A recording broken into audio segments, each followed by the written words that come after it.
Hello, hello, Musty Hobbit, and we are in a different room today.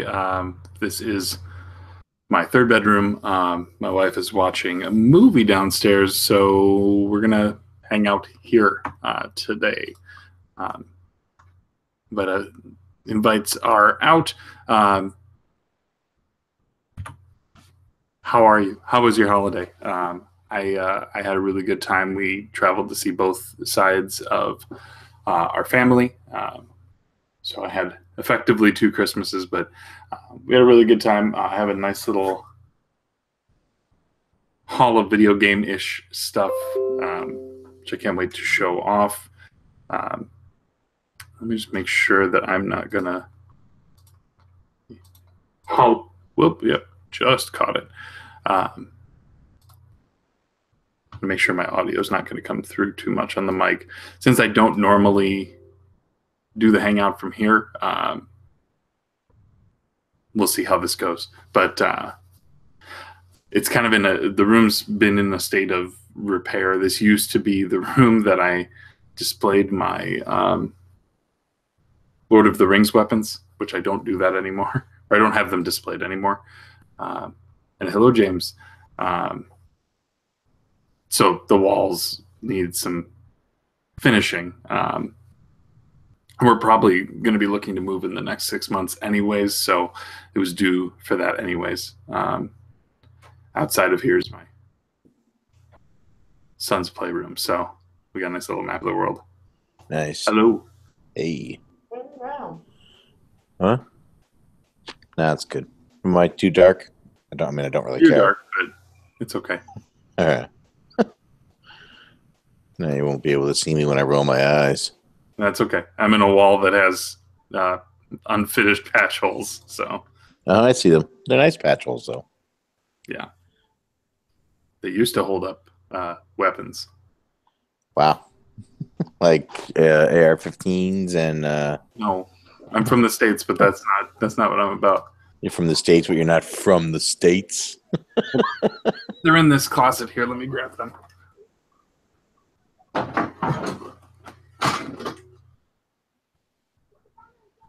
One. Oh boy. Yeah, that looks. That's the one that's. Is that Isildur's sword? Yes, before it was broken. Cool. But it's hefty. No, it's not for Christmas, baby. He's had that since he cut the ring from Sauron's finger. This is true. This was the finishing touch to that costume that I put together. Right. Funny enough, my brother-in-law, who I've only known for a couple of years now, has Underreal, so the one that's got the etching, yep. like the runes in the post-break. Yes, the reforged one. Which is funny enough. We didn't. It's kind of creepy, actually, but yeah. So this used to be mounted on the wall. I have Gimli's axe. I have. Let me see Gimli's axe. It's buried. Well, this is the worst Hangout ever. I didn't know. Colleen was watching Mad Max Beyond Thunderdome a second ago, and now it's something about Mary. She just discovered we have these movie channels that one does just 80s movies, one does just 90s, and one does 2000s. Is that what theirs were? 70s, 80s, 90s. 70s, 80s, 90s, and 2000s. And it's pretty much all she watches now. Yeah. Let me see. No, you don't have to dig it out, must you? No, I'm pretty sure it's here. Go like that. Oh. There's one. Not Gimli's, but Gandalf's. Yep. Is that Flamdring or something like that? Flamdring. Yeah. I'm actually impressed that I know that. The faux hammer. Hello. Hey, Yosh. Hey, Fitnat. Oh, hold on.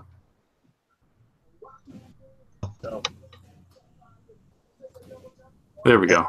It's not a surprise to anybody here that I got a Nintendo Switch. And I have noticed one thing. Nintendo used USB-C.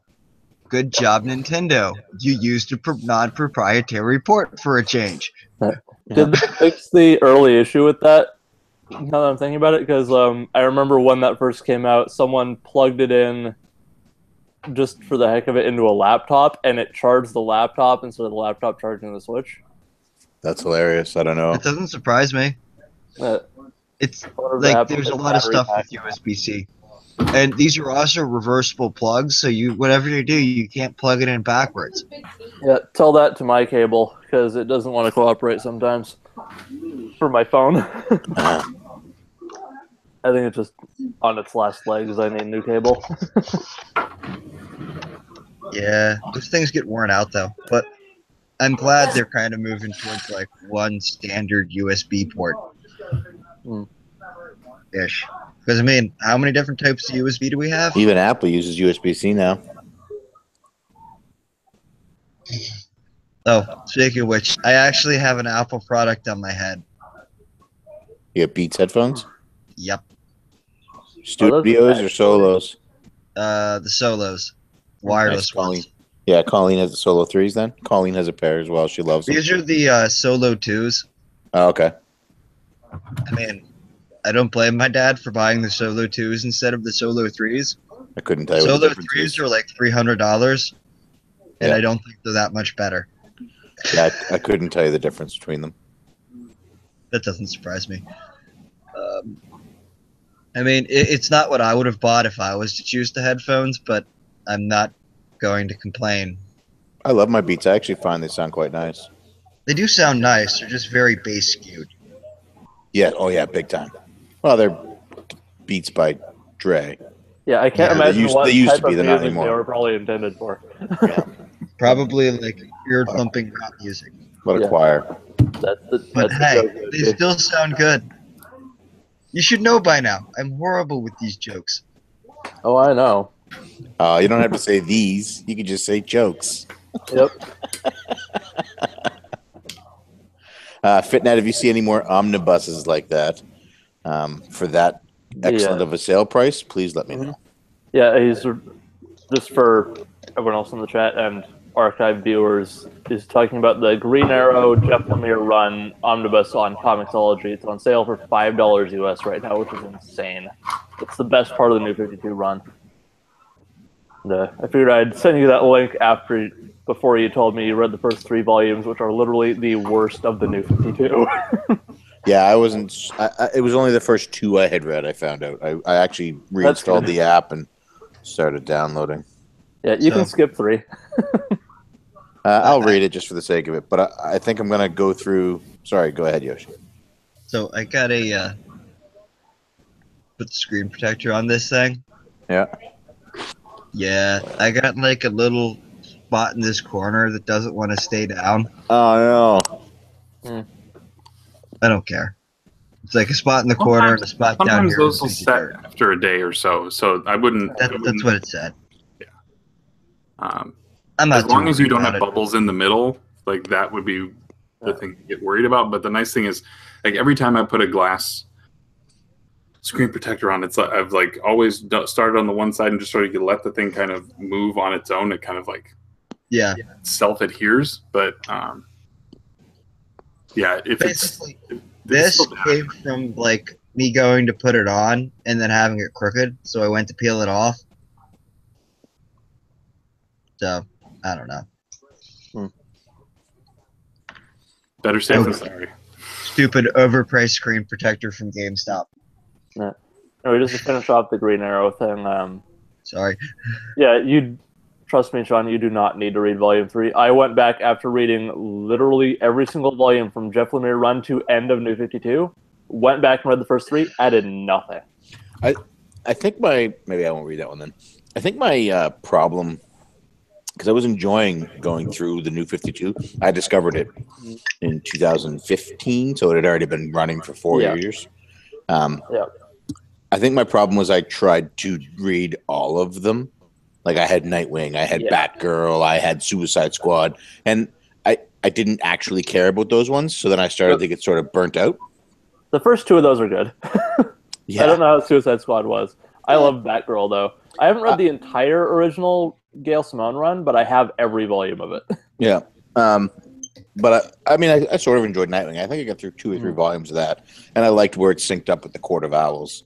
Yeah. That Batman run is fantastic, and I was really enjoying Justice League.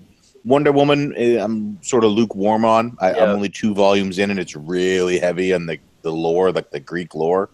Yeah, I was going to say in the comics chat that there's a reason I omitted Wonder Woman from my Justice League related recommendations, because even from people that liked that run, there's more people that say that that's not really how Wonder Woman ever was prior to that, and it's not the character. So is she like that for the whole New 52 run? I think it's funny because that run lasts for I think 5 issues or something. Yeah, I think so. And then the next crew came on, and somehow they made it worse. That's good. That's a good time. Yeah, but for Rebirth, they got Greg Rucka on, and he brought it back. All right, so maybe I'll drop her from my New 52 and just get my Wonder Woman fix in Justice League, and then you can do that. But there's also 2 free issues of the Rebirth run. If you look on Comixology, there's a couple free Comic Book Day ones. They're 2 different issues, so you can get a taste of that way. I hate Comixology because I can't buy it in the app. I gotta fucking go to Amazon and buy it there, and then go to Comixology. I like the DC app and the Marvel Unlimited app because I can just go into the app, and if I want it, it's there. Yeah, I liked that idea too, which is why I downloaded it onto my phone after you mentioned that. And then I looked at the price. I'm like, wait a second, that doesn't look right. So I did the currency conversion because they show Canadian on there. Yeah, and it's like it's $2 more than the American, but it's $6.99 instead of $4.99. And I looked on the conversion. It's like that should be $6.33. It should be less than $6.50, but it's. You know what? I'll pay that extra 60 cents for the convenience of not having to go to Amazon and then go download. Those are great pants, Musty. I don't know if he can hear us. Who can hear us? You. What? Love your pants. Thanks. I'm actually wearing Superman pajama pants right now. I didn't get to see him. Womp, womp, womp. I can't judge. Wow. Yeah, it's my wife's mother's new tradition that we all have matching pajamas. That's cool. Yeah. So. Yeah, I can stop talking about comic book stuff if everyone is getting kind of bored of that. There's a comic book chat for a reason. Yeah, Musty. I guess you're. I guess she chooses what the pajamas are usually, huh? Oh yeah, I mean it's her thing. I go with whatever she wants to purchase. Okay. I will. Like really, the shirt. I'll wear that. The shirt this year said "Head Elf," and it had a Christmas tree made up of like 5 mustaches of increasing size. That's actually so good. It's like this is weird. Weird, but not necessarily bad. Also, before I joined in the call, you were showing off swords, and you mentioned that you couldn't get Gimli's axe because it was buried. Yeah, so buried as in a closet. Yeah, I was going to say I'm going to be disappointed if it's buried in the sense other than anything other than an orc's head. And when I move it, they twitch. No, it used to be. It used to be on this wall here, but no. These 2 were easily accessible, so. And this guy, it was like this is like a 4-foot long blade. It's a nice blade. Yeah. Yeah. It almost like I almost want to take like some kind of weapons training just so I can like do things in an actual someone's trained watching video in the background. Oh, sorry, that's me. Colleen's watching something about Mary. I'll mute myself. She's watching the Hangout. To be fair, something about Mary is better than Mad Max Beyond Thunderdome. No fucking way. That's probably true. Franks and beans. I haven't seen Something About Mary in a long time, but I did watch Beyond Thunderdome, and holy crap, that's a fascinating movie. Oy. Anyway. Ron. What's up? Did Hey, everyone- Sauce. Did everyone have a good holiday? Mine was okay. Other You than don't say. spending most of it, at my dad's house with giant step family everywhere. 20 people crammed into a living room. Step family members? Yes. 20 people crammed into a living room. And I'm just like, let me go home. So, like, are all the chairs larger and, like, the ceilings higher? Ants? What? Fit now. I think I see where you're going with that. Said you had a giant step family. I just assumed. No. Like, we talking frost, cloud, storm? No, we're talking like lots and lots of step family members. Yeah, I'm sorry. Your jokes went over my head. Started the show with I don't get jokes. You should pull a Drax and say, nothing goes over my head. I'm too fast. I would catch it. What? I have no idea what that's from. Marvel movie, don't worry. Guardians of the Galaxy. Yep. Movie. Oh, yeah, I've never watched those. You should watch that first one at least. Yeah, I was told I wasn't missing much. For your interests, that might be true.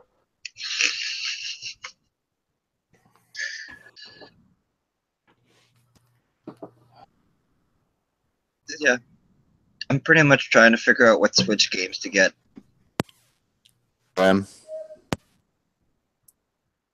What? Me?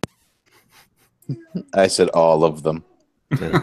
Yeah, about that. I can either buy all of the Switch games or I can go to MagFest. I'm pretty sure I want to go to MagFest more than I want Switch games.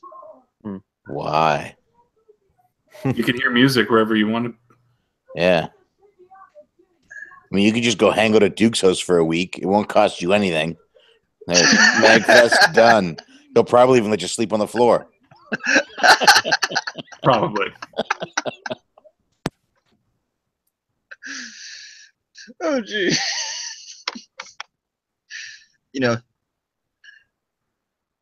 Yeah. I don't know. I like MagFest. MagFest is fun. It's not exactly a festival you go to like collect all the games, though. You're kind of going to like hang out and party for 4 days with a bunch of other nerds.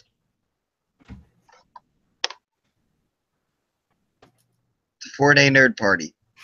Hey, no complaints on nerd parties. Where like 20,000 nerds plus show up. I just hear MagFest being talked about as like not game centric enough. It's not. Yeah. Not Yeah, anymore. that kind of a big deterrent for me to not want to go to that then. They moved away from that a while ago. If your whole, well, let me put it this way. Like, I've been to Too Many Games and MagFest, and they're two completely different styles of shows. Sure. Too Many Games is literally just a vendor floor, and I get bored of just having a vendor floor with barely anything else to do for a whole weekend. A show that's just a vendor floor is like, to me, like you go one day and then you're done. Sure. But like Portland and Midwest, to use those as examples, right? Like they have a big vendor floor, and they have areas where you are playing games. Do they have like an arcade? Yeah, they had an arcade at Too Many Games, but it was like Everything run by breaks. Save Point, so everything was broken. All the arcade machines came from Save Point out of Westminster, which is now closed because they sold games well above retail price. Do you want to pay $20 more for that game than you could go get it off of eBay for? Go to Save Point in Westminster. There's a reason they're no longer around.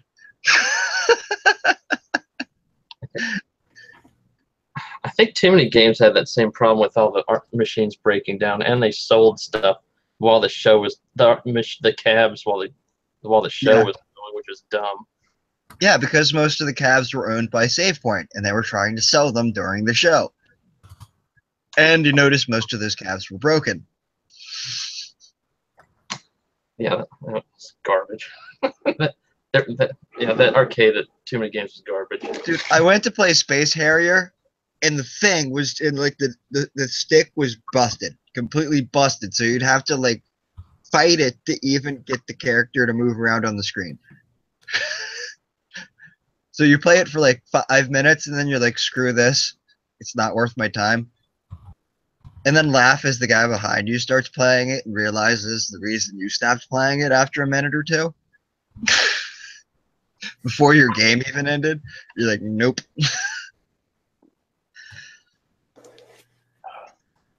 But yeah, I don't know.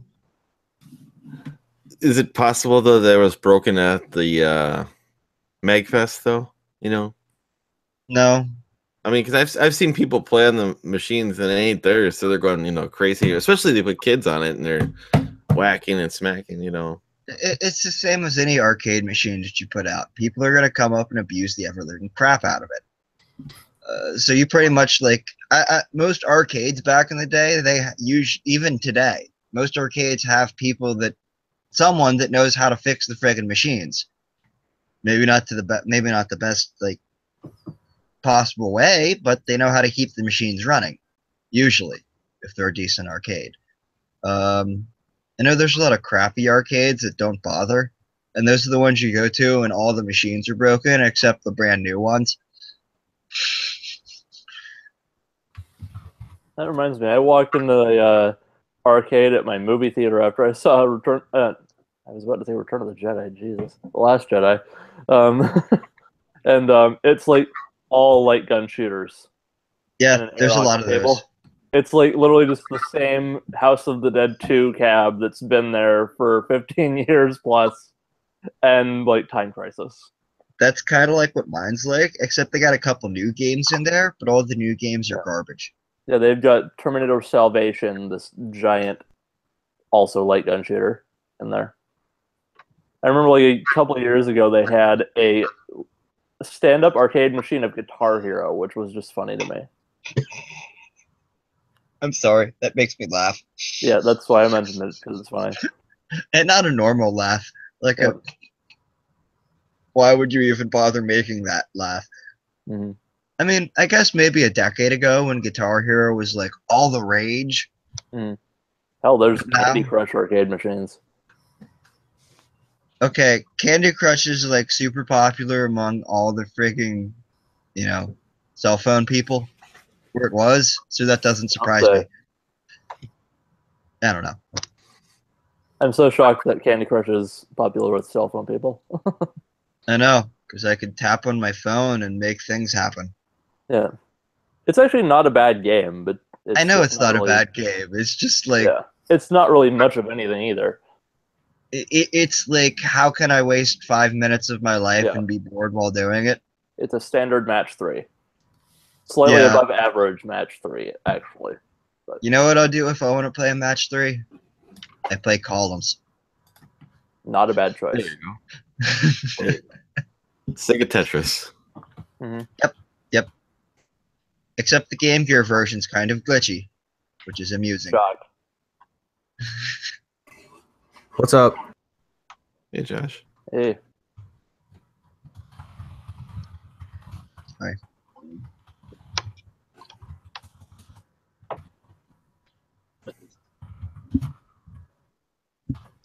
Sorry. $389 to do a return flight from Halifax to Milwaukee? Really? For me to fly there than it is for me to fly to Toronto, which is in my own fucking country. Wait. USA. Toronto is a 2-hour flight for $600 round trip, or I can fly to Milwaukee for $400 round trip, which is a 6-hour flight. That's actually not a bad price. I hate my country. Well, how much is it to fly to Chicago? Because Chicago's not a far drive, basically. Yeah, either. actually, try flying to O'Hare and then the drive There's up. buses. Actually. So when I did Portland, I flew out of O'Hare because I saved like $100 flying out of O'Hare, and then there's buses and it's like about an hour bus ride from Chicago to Milwaukee. So Not taking a bus from Chicago to Milwaukee, but I will. I wouldn't have to take a bus from Chicago to Milwaukee. Well, I'm going to walk. I'm not going to hitchhike, Musty. I don't get the legs for it. just saying, it's like, what's it called? I think like $15 to take the bus from Chicago to Milwaukee. Take Ubers. We can install a people walker by the road.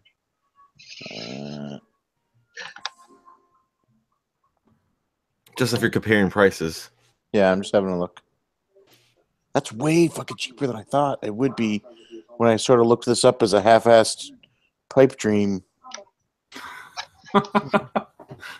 You're like, wait a minute. Chicago would be 362, 358, so slightly cheaper.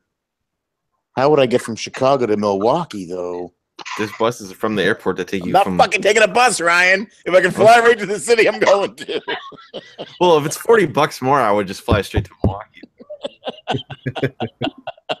Make Ryan pick you up and take you.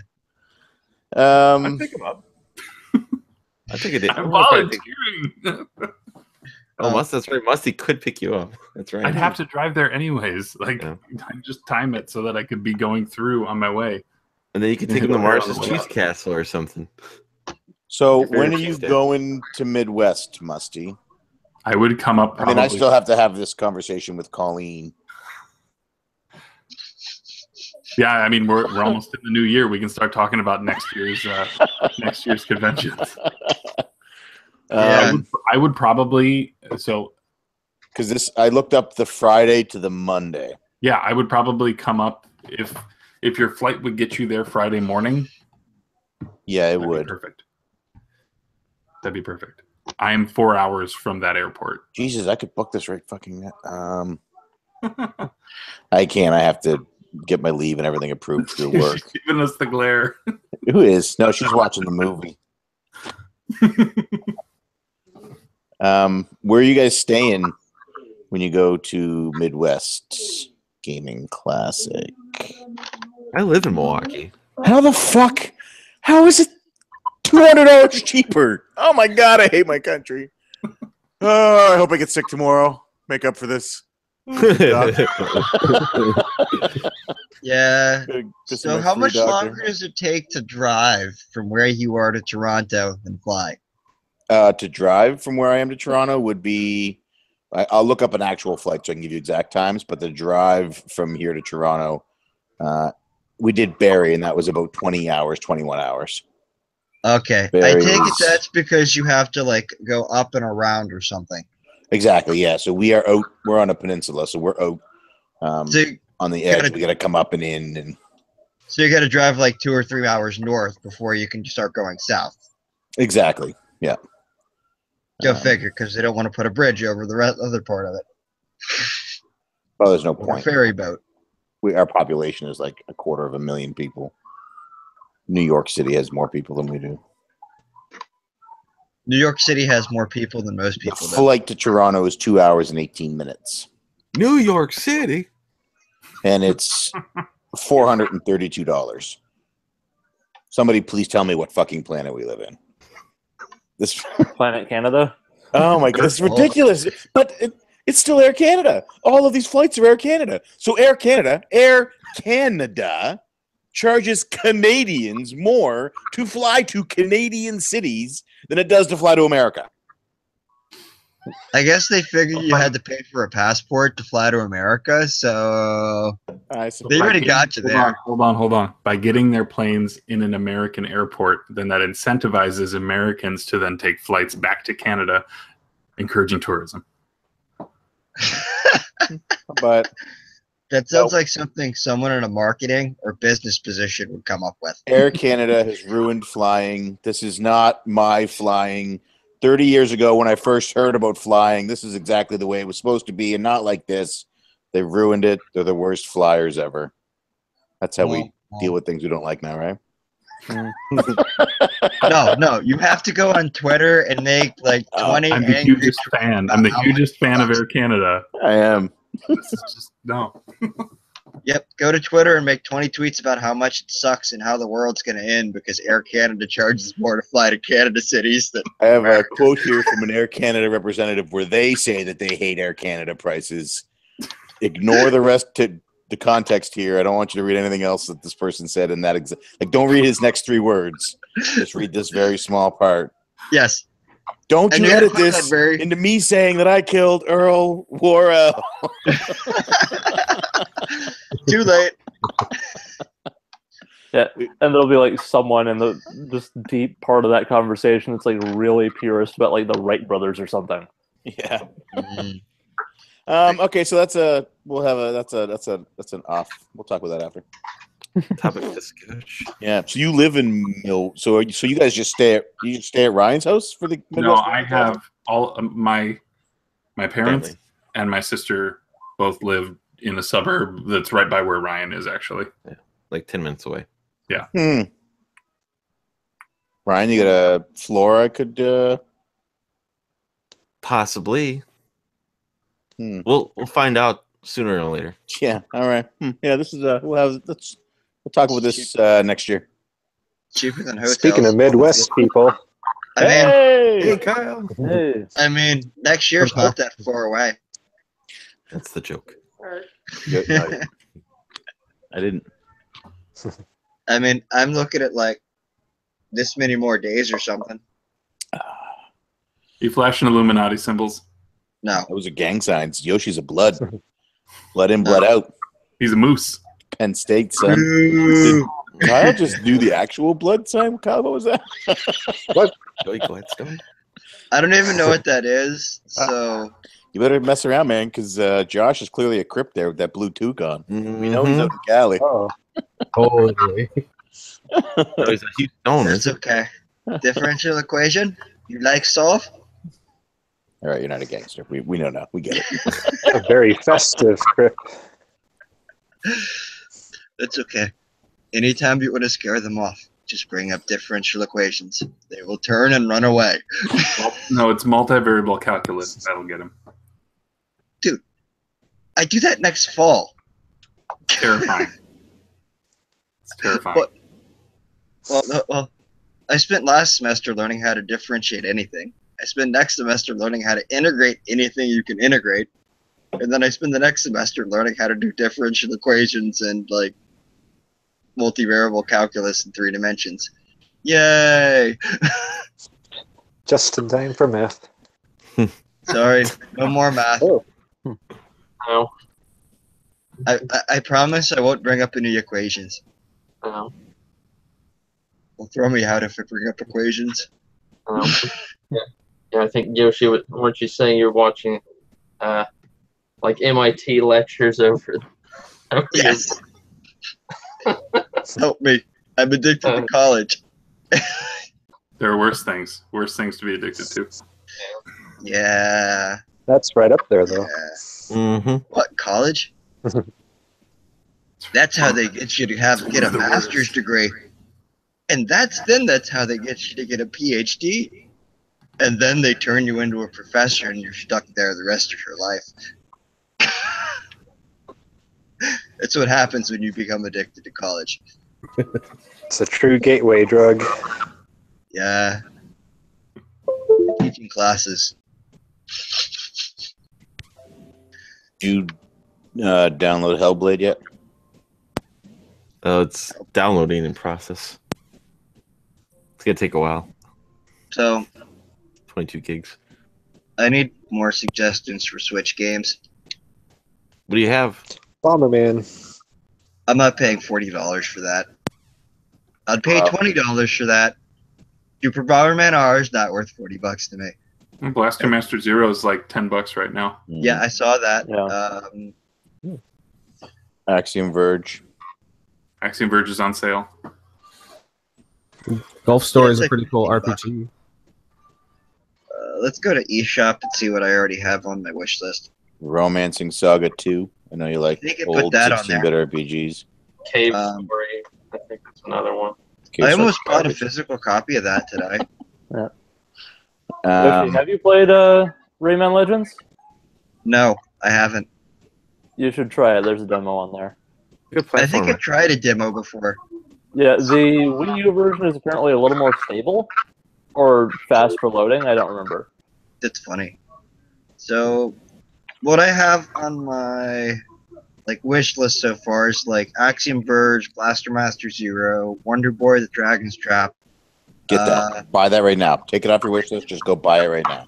I got on pre-order. I mean, if you need to have it physical, go get it physical. But it's a great game to have digital because you can just throw it on whenever, go do a bit, mess around. But it's like, it was, if this year hadn't have been the year that it was, it could have been my game of the year. Dude, there was Breath of the Wild. That's what I just said. Yeah, I know. I thought you beat down the Wii U, Yoshi. I did. And I have no reason to buy it again. But I'm not even going to go there. Never mind. Content. Yes, I know. Portable Zelda. Content Play Zelda. that can be loaded by. I lost it. Can I transfer my entire save file from the Wii U to the Switch? That would be a nice feature. That would.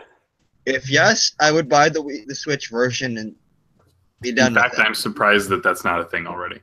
Since I can't transfer everything from the Wii U version to the Switch, I'm not starting the new Zelda game over again. No way. No. I have thousands of games sitting over that way that I haven't touched yet. Each of which is a lot of which are 40 to 50 hours plus. So why do I want to spend another 100 hours on Zelda? 'Cause it's fun. Yeah, but those games are fun too. And they're sad. They just sit on a shelf, waiting for humans to play them. Miles is in the chat talking about Hellblade. PlayStation, turns out people can download games that you bought if they have your login. So just find 3 friends that are local who want the game, and then you guys go splits on it, and then it's $10 each, and then you all get it. It's on sale right now, too, I Here's the believe. problem, though. On PlayStation 4 you're talking about? Yeah. Each time you want to use it on a different console, you have to select that console as your primary system. So that No, you would don't. mean that I the don't person think so. who's... You know, Monty can contest to this. Okay. Yeah, so I went to my brother-in-law's, logged in with my. Okay, sorry, I was just checking my link because when I was clicking out to this vote link, it was taking me to a can't find the page thing, so I was frightened for a moment. Well, I tried to play a game on my account on a different PlayStation that was in my freaking same house, and that didn't work. So yeah, so I logged in. So here's how the process went. I logged in as a user on his profile. My purchase history was all there, and so I re-downloaded Hellblade, stayed on my account as it downloaded fully. Then I started it up just to make sure I could start it up. That was fine. Then I went to his downloaded games, and I tried one of his. He had Shovel Knight Treasure Trove. I don't have that on PS4. I played that. So I was playing his downloaded games on there. I logged out as mine. I logged in as him and went into Hellblade and started Hellblade. And it worked. Now, I don't know if now that I've logged back into my, I fired up my home PS4, if that is going to change anything, but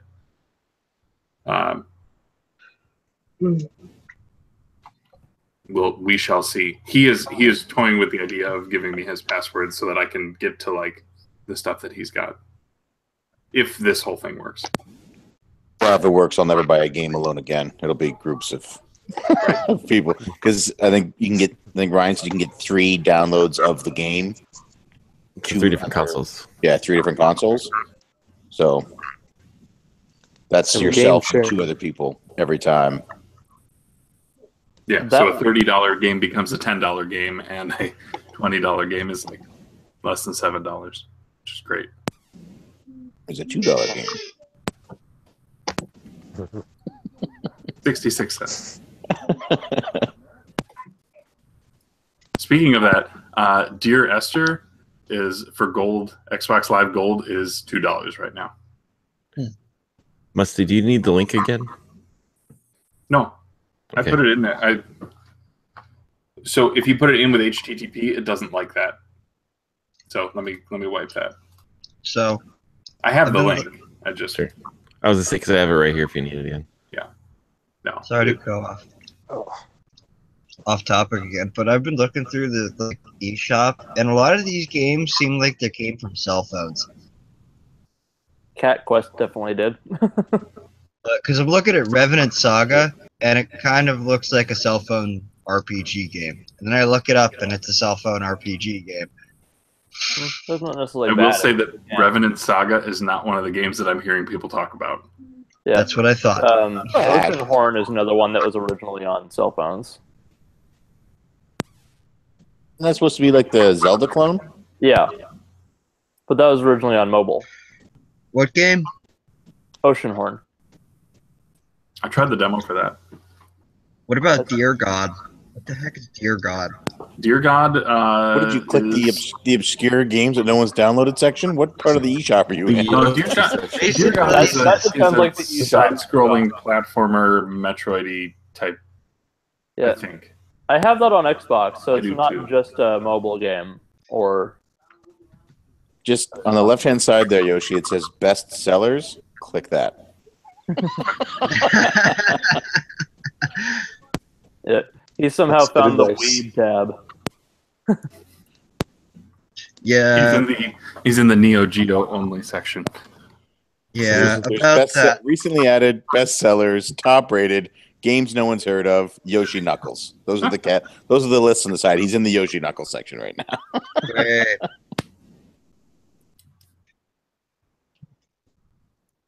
So let me throw this out there. Who from the club does not have a Switch yet? Wait. Oh, Mars. Joe. Bill. Chris, you don't have one, do you? Fox. Yeah, I do somewhere. Is it Switch? Mars so Somewhere. bad that it's a handheld and not a console? No, that's somebody else. Kevin just is waiting for there to be more games that he's interested in. it's waiting for 2D Metroid. Probably. Good luck on that. Mhm. Who else? Though I'm pretty sure I could find 2D Metroid. I know Richard doesn't have one. Kyle, you have a Switch, right? Yes, you do. We're friends. I do, yes. You going to bed? All right, I'll be in soon. I'm just going to stay here for 10 more minutes.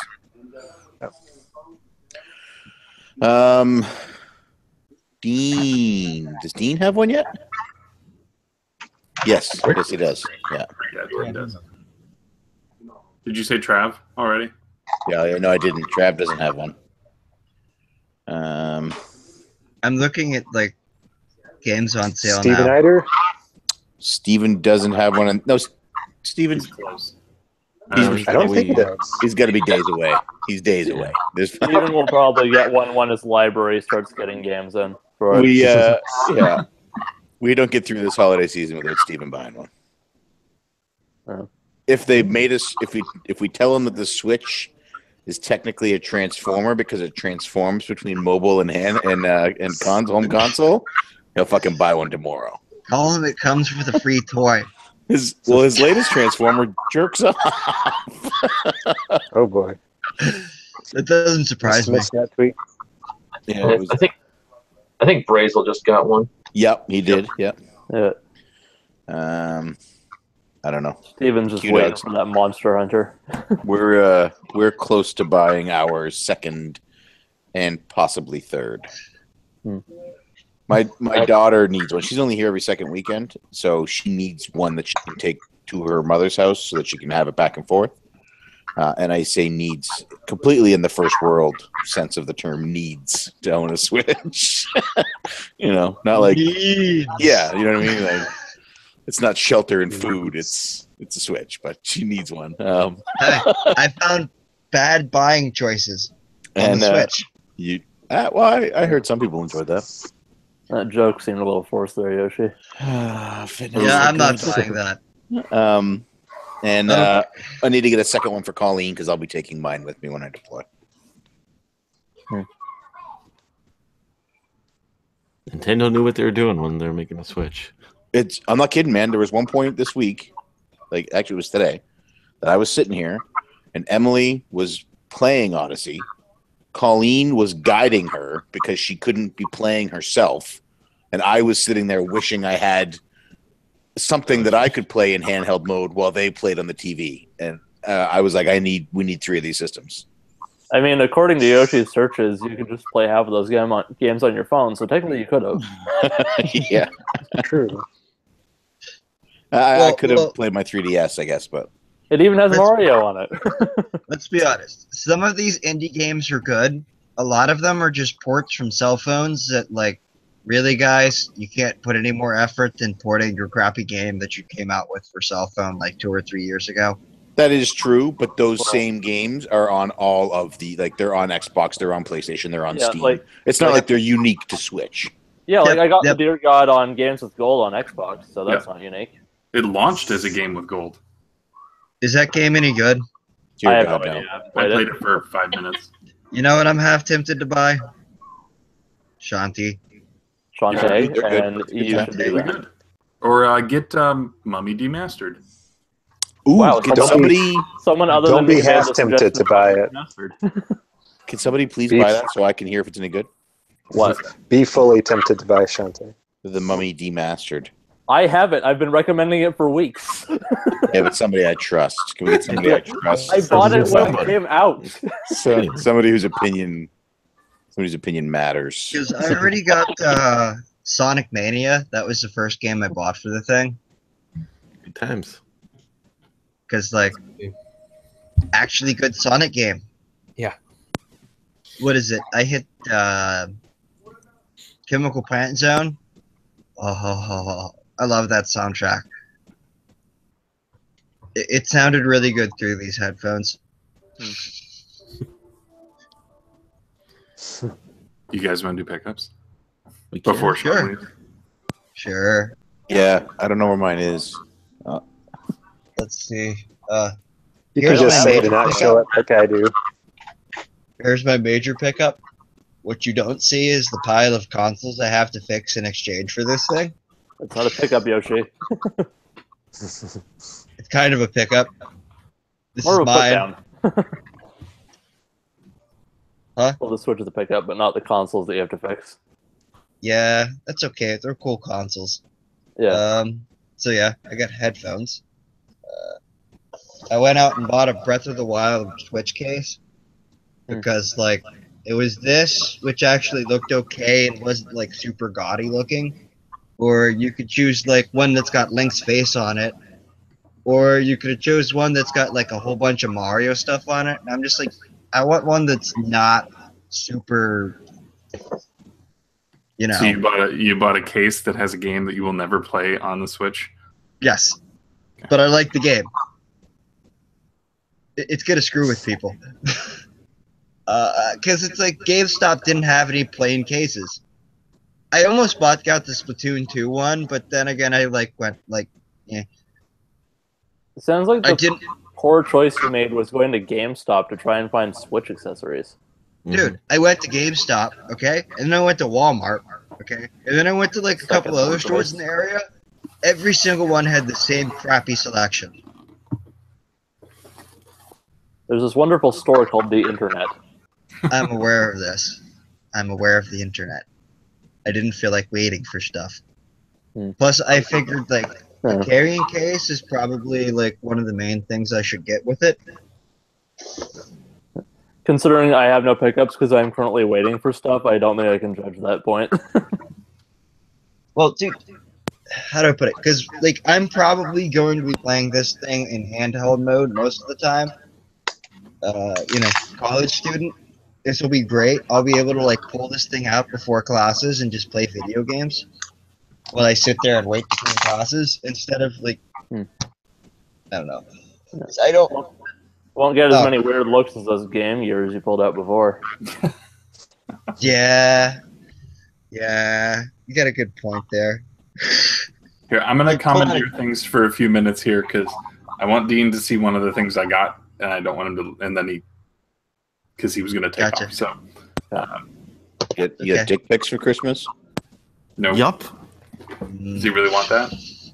Yup. Oh. To start, these were Toys R Us had a buy one get one amiibo, but the fine print was the amiibo could not be more than $15.98. So the Breath of the Wild amiibo were off the table, which is unfortunate because I would have probably completed those. So instead, I got this Toon Link, and then the only one that I could find that was in the right price range that I was like, well, it's free, I'll grab it, was Sonic. So yeah, Sonic. he's coming to get you. Got those. And then the reason I was at Toys R Us was to pick up. This was on a flash sale for $2. So Fantasia. There we go. Huh. I forgot that was the thing. Yes, it is Connect required, which is I'm gonna have to figure out. I really think I should get that cord, but I don't want to spend the kind of money that cord is going for right now. To allow it to be played on the X, there's a adapter, and then Christmas stuff, and then I'll show the last thing. I got 2 games, Shadow of War, which would look awesome on my enhanced on the X. Don't wait for people to be surprised about that one. Right, yeah. And then this came from my brother-in-law who's crazy about the Souls series, and so when he saw it on my wish list, I'm sure he jumped at the opportunity or rolled at the opportunity to go get it for me. But Tish. Yes. Also got a Pro Controller. Oh. And then these are Super Mario Gadget decals.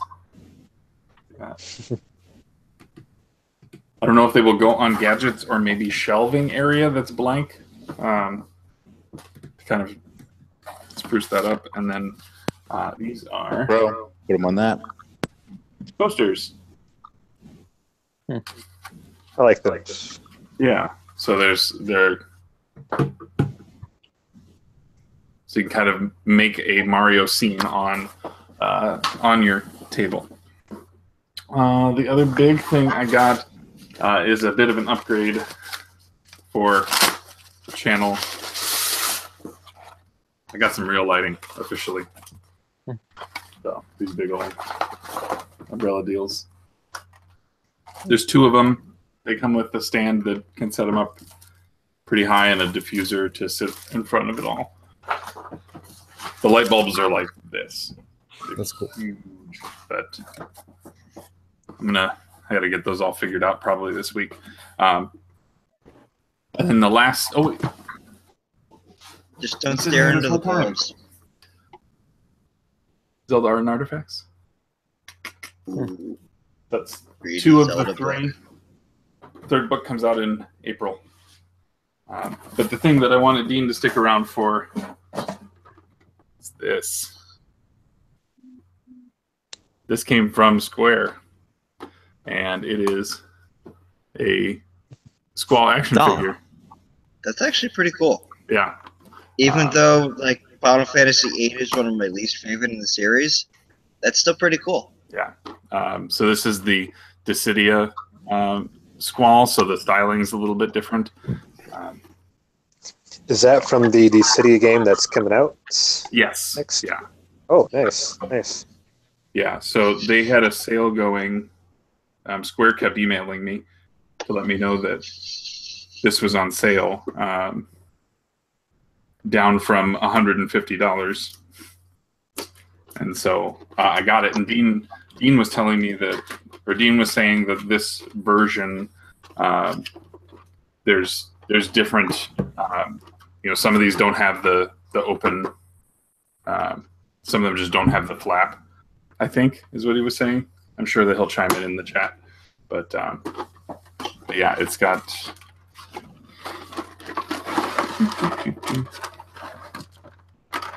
There's stand and all kinds of stuff. So I'm probably not going to try and put all this together right now. Whew. Smells like plastic. But it's got... You took it out of the box? Fresh from the mold. He's gonna put it together. I had to put them together. You got different hands. Yeah, He's no fun to play with in the box. Stands and... No, they're not. They're no fun when you keep them in the box. Then you can just stare at it as on a shelf. You have no chance of breaking it or anything fun like that. I mean, I might as well take it out. The back of the plastic here looks like it cracked at some point. At least the figure's in good shape. Well, it's not like in the box anyone could be able to tell that anyway.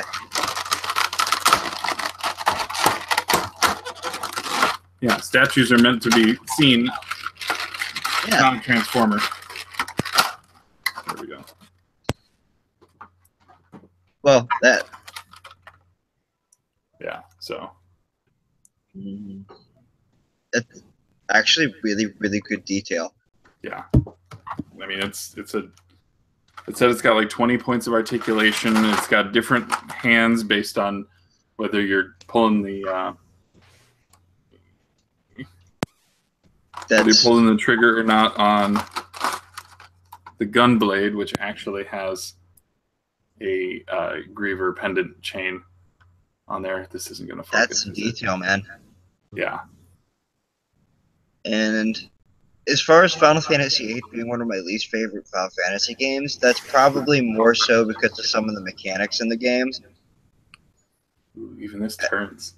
Because I did enjoy the story. Yeah, the barrel turns too. It revolves, Musty. It's a revolver. You revolve. Round. See, I'm more of a this kind of guy, not a this kind of guy. So, no, I'm really happy with this. Don't bother shooting them. Just cut their head off. But yeah, then he's... Oh, does he have... I'm disappointed there's no open hand. Wait, maybe that's what this one is. He's going to have a lot of fun playing with this. Musty really likes his doll. Very happy with this. Dude, Musty's going to have this thing set up in different formats every time we have a hangout now. Hand came off. Musty, Dean says Be pull better. the trigger. What? Dean says pull the trigger, it shoots. It doesn't look like it. Dean says to do it, man. I can't. Dean says do Get a it. pen. He Get a says- pen. I realize what he says. So he doesn't exactly get the pose down, right? This pose, but you can get the effect. A little off to the side. You have to play the game to understand what I'm talking about. But no, I'm really happy with how this looks. It's too bad the game doesn't look that good. Dissidia does. Yeah, Cydia. Yeah. Hey, man. So I'm sorry that your Wait 19 for the doesn't look as good wait as for it the 8 remake. Hey, at least Final Fantasy VIII looked okay. It looked miles ahead of 7, so be happy with that. It's more sweet potato instead of just regular potato. Dude. 7's like they just made Proportions at least characters look right. that were just like blocky polygons and colored them colors and said, "Hey, it looks good and everything. It's 3D. They'll never know." It's almost like they were originally going to develop that for the N64 or something. I know. Crazy. almost. So That's yeah, a cool figure, Musty. thank you. Funny story. I need to look at some of the other poses because there's some like really like high action kind of movements that they've got this guy doing. Can I do my pickups before I go to bed? Are you done? Yes, I'm done. So I got Mark, Axiom Verge, the Multiverse edition. Is it Multiverse? Yes. Sure. So. Yeah, I got him that for Switch because he wants to play the game and he won't play it if he doesn't have a physical because he's got some sort of fucking mental issues. No, And it's understandable. like I said, and I got myself the Breath of the Wild, but it's got this weird box variant where everything's backwards. Or is that just to me? It's just the because you're looking at yourself. And, Yeah, only weird. mirror for yourself. And it comes with a cool guide and a map. I didn't look at it yet till today, so that's all I got for game stuff. And I got Happy Family, the stuff that I guess really matters. Yeah, that's it. I can go next. I don't. All done. Yeah. I got some stuff here. First off, I guess I got this new chair. So it's kind of like a streaming chair. It's a gamer's chair. My aunt works for like a furniture company. And I don't know. It's pretty nice. It's really comfortable. So it's not one of those $300 ones, but it does the trick. Comfortable. And then I got Kirby. How many points of articulation does it have, Ryan? I have no damn clue. Oh. I just ripped out of the box and started putting it together. You didn't read the instructions. Yeah, I did. Just how to put them together. Knack 2. Still have yet to play Knack 1, but I heard this one's better. Yeah. Josh keeps raving about it. Yeah, Nick. Watch Dogs 2. Friday the 13th. That looks really fun. Yeah, I've been watching a lot of streamers for it. Evil Within 2. Wolfenstein 2. All And these sequels. Resident Evil 7, which is fantastic. I've been playing it nonstop for the last 2 days. I love it. That's it. Nice. I've had Watch Dogs 2, I think, for the entire last year, and I haven't even opened it yet. It was on sale pretty cheap on Black Friday here. So figured put it on the list and try it out. The first game was okay, just got kind of really boring towards the end. So Yeah. I heard this one was better, but Yeah. you never know. I actually got the first one later on Games with Gold, and I was tempted to try that first. Just because I know going the other way probably wouldn't be the best plan. I don't think they have too much in common, do they? Story-wise? No, just like the gameplay is improved in the second one and stuff like Yeah. that. So Josh if I just played the changed. first, if I played the first one after, it wouldn't hold up as well. I mean, Yeah. I actually like the story from the first one, but about it. Yeah, Josh shaved. He morphed.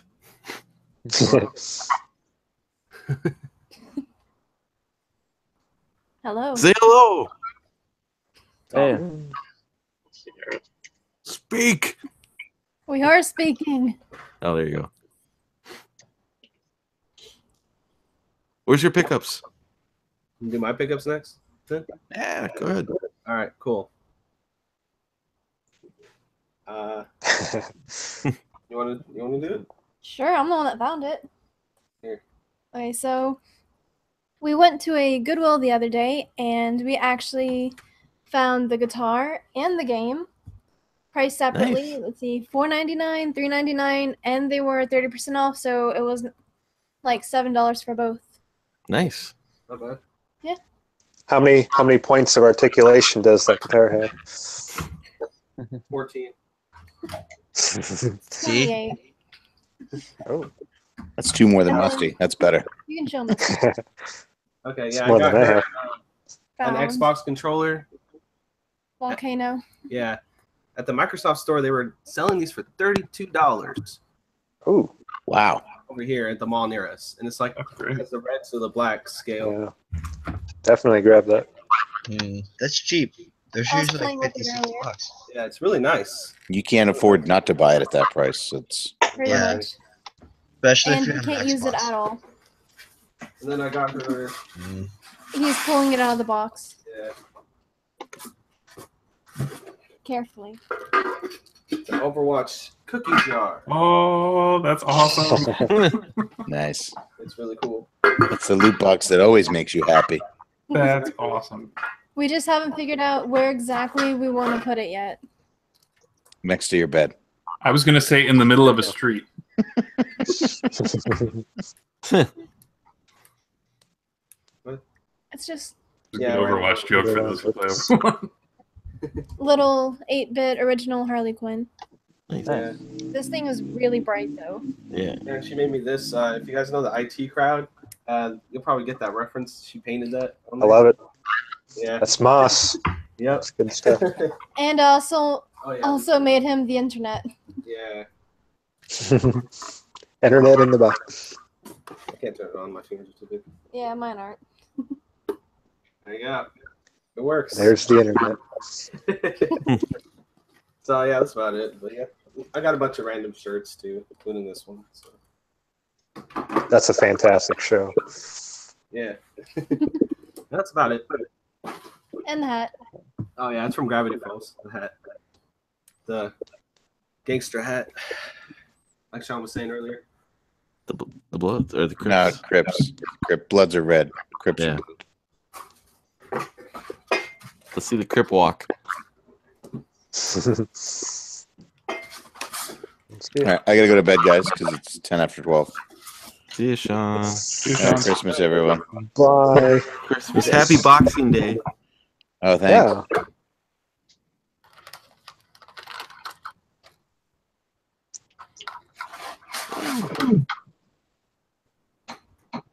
I was going to ask what the Xbox. Oh my. Echo. Echo. Yeah. Sorry. Was there ever a desire to do a Cartridge Club themed Xbox controller? The custom painted one. Yeah. So that's on a design. I think that'd be really cool. I'm really echoing from someone. I think it's Chris. Chris. Oh, my hiccups. Let's see. Chris. Am I going? Go ahead. That's So there's I think there's a store, a retro game store that was closing in Virginia. So I bought some stuff. I'll just go over some highlights. I don't want to buy another giant stack of NES games. So Solstice. Let's see. Here's of the Lands. Shinobi, the Tengen, Very nice. Wolverine. I got this one at I think a thrift store. Puss in Boots. Let's see. You'll see that every day. Let's see. Empire Strikes Back. Let's see. Fantasy Zone.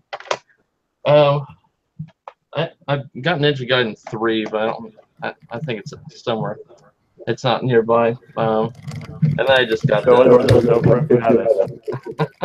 Hey, especially with a game that expensive. there's a picture on Twitter.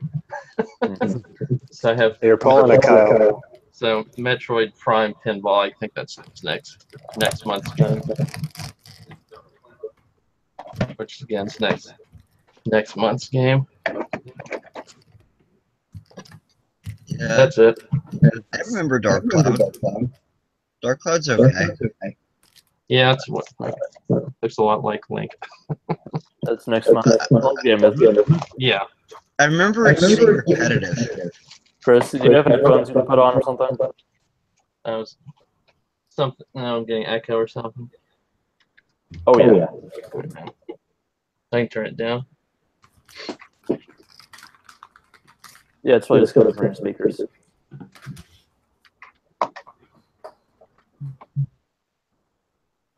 Look at that. Musty's got Squall and some nice pose. There we go.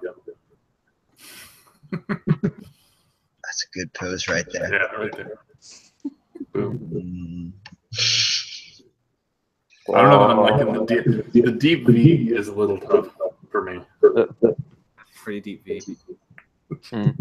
Yeah, I better be in a different pose everything else now. Still getting lots of echo there, Chris.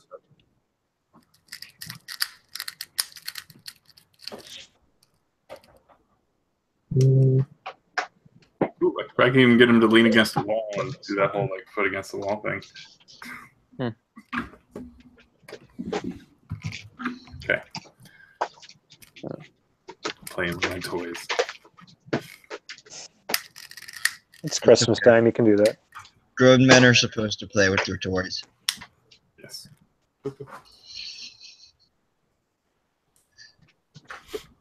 What?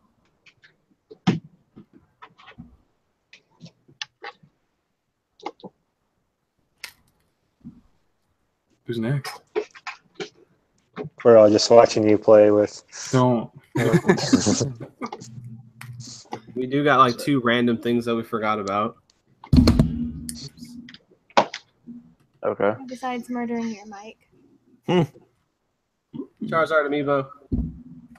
And what was it? Got Charizard. Yeah. And then Hello. Fix It Felix Repro. No, that's not cool. Yeah. Hey, The actual sticker's kind of crappy, but Yeah, I got it off of Etsy. I was like trying to figure out like the best place to buy it, but hey, I got it for like $8. Mm-hmm. Like place, so it's cool. That's it. that was fun.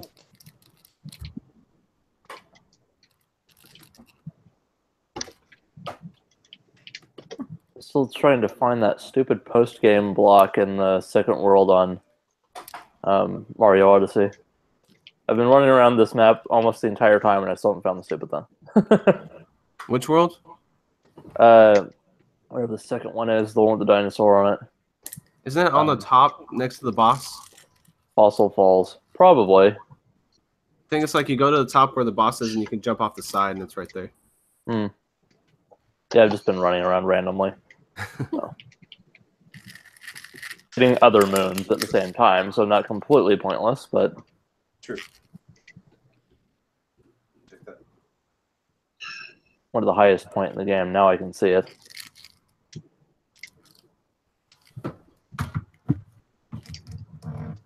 The guys from Polykill ever say where they can have their pictures uploaded so you can use for photoshopping, or you just have to just search the internets to get it? I was going to ask if somebody could just get the faces for us, so that those of us who don't have Photoshop can at least try to layer it on top of something. Maybe Derek can help us out with that. Oh boy. I love I just sent him messages by just speaking things. He'll It's get it okay. tomorrow at 2.5 speed. He'll get there. He'll get it eventually. Or 1.5 And then you'll speed. get a tweet tomorrow telling you, yeah, sure, okay. More Yeah, stuff for poor Derek to do. Right. It's okay. He likes it.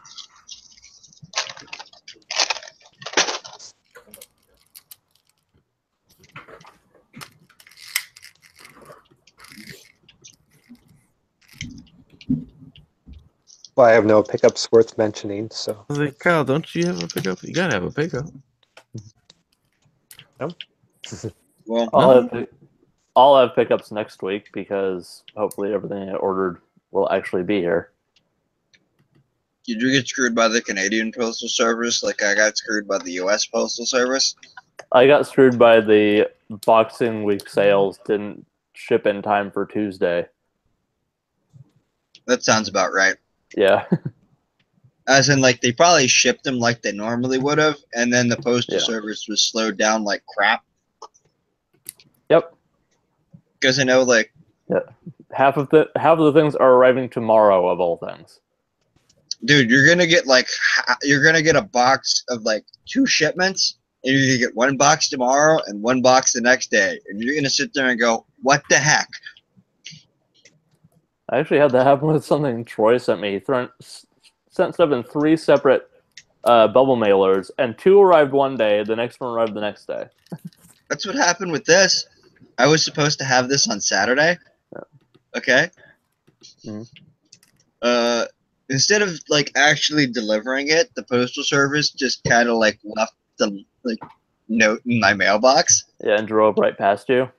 Yes, it was very Yeah. amusing. The UPS thing. I remember the that. USPS. So like today, I spent most of today camping out. Like I will not miss this other package. I want this other package. I will not drive to the post office again tomorrow morning. Hmm.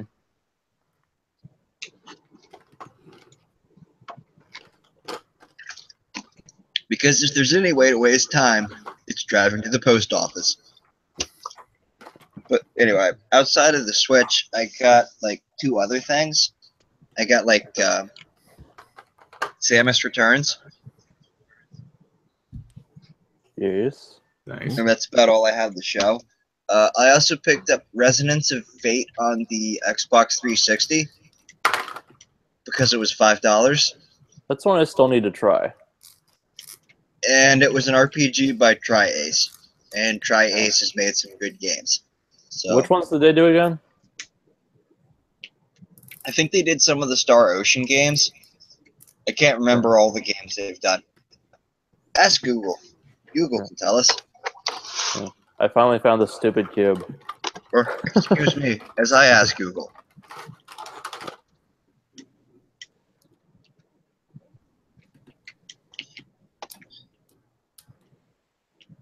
D95.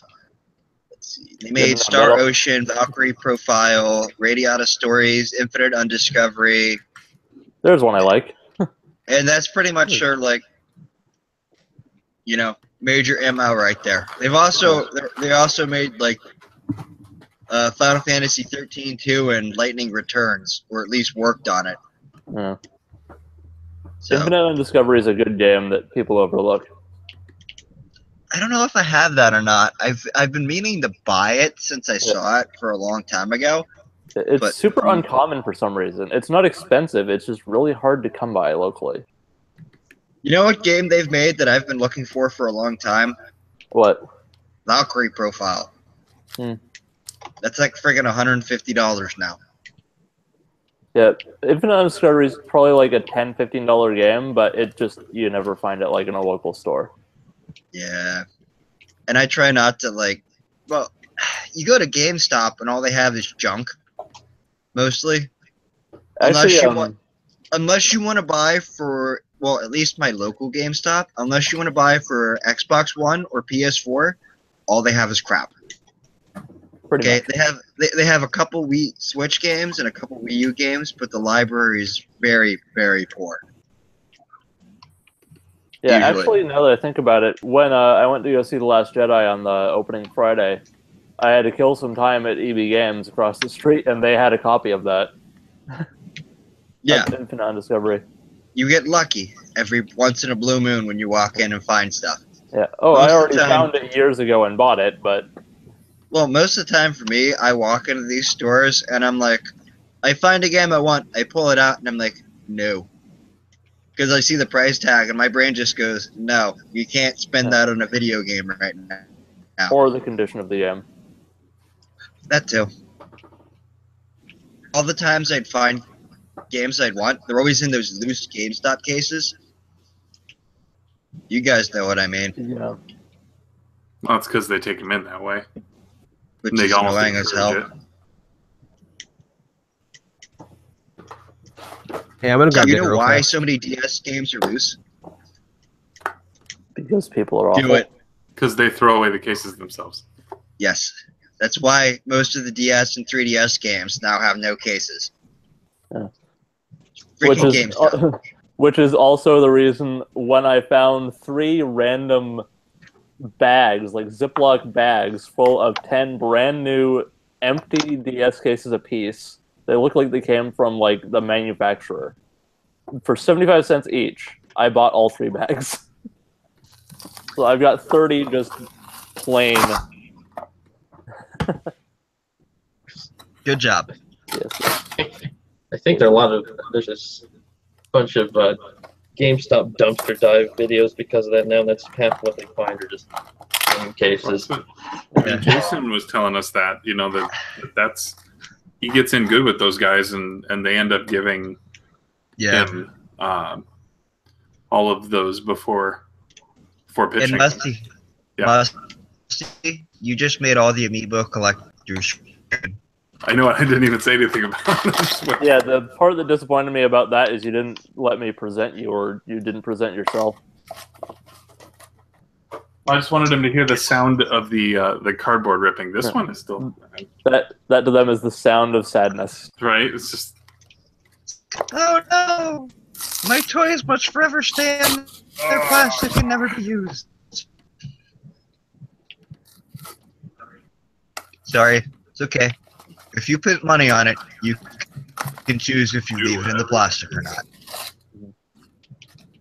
If I wanted to go spend $2,000 to buy some fancy sealed old game from 20 years ago and open it, I'm going to spend $2,000 on some fancy sealed game and open it, and probably film myself doing it on YouTube just to piss off a lot of collectors. it's like we can't all be preservationists. That's just Exactly. right. Why I not? know. I'd just be like, So here's we a have game Scott and out of Dean, right? circulation. Scott and Dean can be the preservationists in the club. Well, I think, doesn't Dean mostly collect open stuff Yeah. and play it? I mean, I don't know that he will pass up sealed, but I think his goal is not to have stuff that can't be played, or that he's not going to take a huge hit to actually have to actually play it. The only older game I bought sealed and have kept that way is things like EverQuest Online Adventures for PS2, because I found it for like $2 and it was immaculate. I'm like, this game doesn't have servers anyway anymore. That's just a silly collector item to have now. There's no servers, so why even bother opening it? You can't play it even if you did open it. But it's like, just for collecting random purposes, I have a sealed copy of it. That would be like having the Final Fantasy XI games for the PS2. I have Or it. the 360. Yeah. But yeah, neither of those versions work anymore. Yeah. PC only. Yeah, I feel like certain game stores that know what they're doing should label the games that don't have servers anymore, just so people know. Yeah, Like, just have that way people don't come back angry. Yeah, that way, like, someone buys Chrome Hounds, they don't come back to the store angry. Right.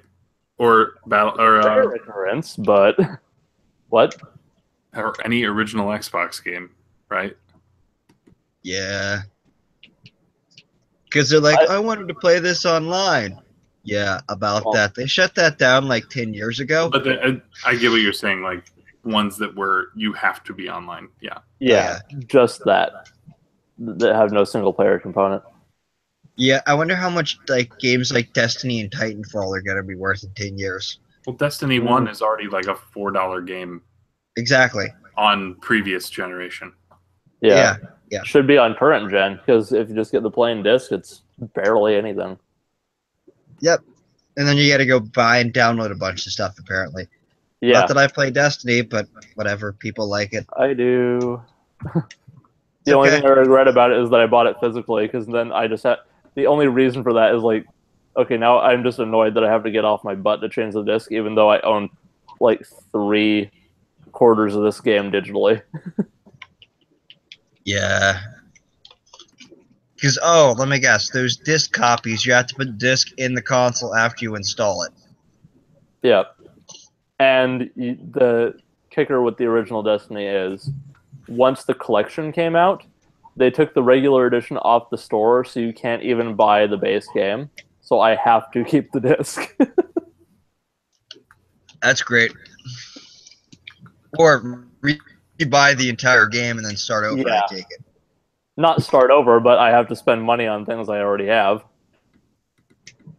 But the only reason I would do that is for convenience of not having to get up off my ass anyway, so it's not that much of a deterrent. Speaking of spending money on things you already have, is Mario Kart 8 Deluxe really worth it? Yes. Because I spent money on that, even though I already had it, and it was worth it. Yeah. Because I'm debating buying that. Because, like, you know, I have the Wii U version, but when the hell am I ever going to be able to play that online again? Exactly. I'm pretty sure we use online stuff. Same with, like, Splatoon. Because I don't think they changed much for Splatoon 2, did they? No, they did. They did, It's but a probably... separate game. No, I mean, like, I know it's a separate game, but is it the same basic gameplay? Yeah, But there's also there's a campaign, yeah. and Platoon 1 had a campaign. there's some other modes and stuff that they added in, and there's like a horde mode, if you want to call it that. Yeah. The problem I had with Splatoon 1 is I played it, and I really liked it for a couple months, and then I never touched it again.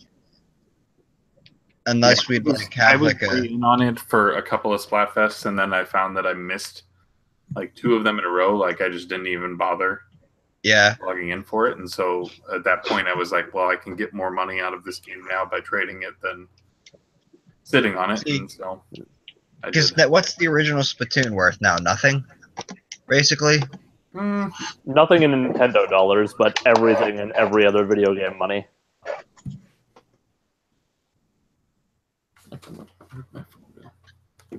Like, you know what I mean? Like how just like every other game drops, but not Nintendo titles. Yeah.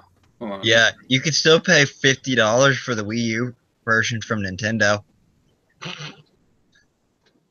How would you do that? Yeah, they offer $12 in trade credit at GameStop for the first one.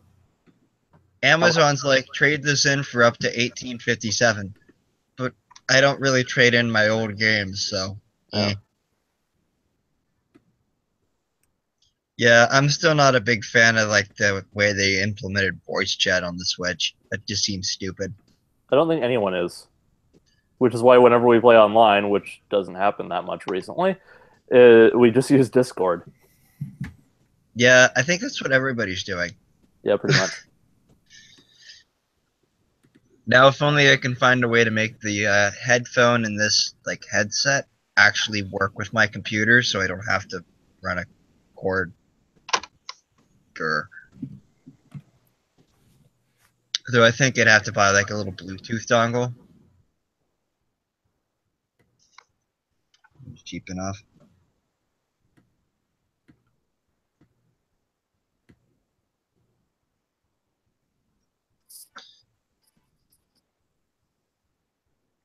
Yeah.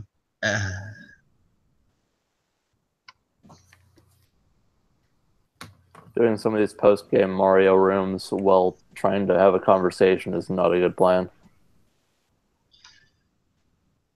Oh, you're playing like the what stuff? What? Mario Odyssey? Yeah. You just got cut off a little bit, so I didn't hear part of that. Post-credits content. Oh, yeah. Yes, I am. Oh, yeah. Through those on Super Mario 3D World. Oh, the last level in Super Mario 3D World is hell. You literally have to do that thing perfect. This is the only one that I've actually played the post-game content on, of the more recent Marios. Actually, I haven't even... I think I hit my ceiling on it. What? I think I hit my ceiling for how much just random searching I'm willing to do. See, the reason I'm not really that interested in getting Super Mario Odyssey is I'm actually not a really big fan of the 3D Mario games.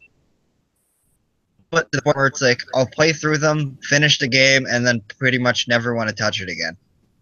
Yeah, I did that with 3D Which is pretty Land. much what happened.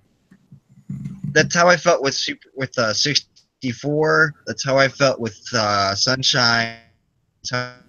Games. That's how I felt with 3D World and 3D Land. Like, yeah. I just play through it once, and then I'm kind of apathetic to touch the 3D Marios again for 5, 10, 15 years. That's fair.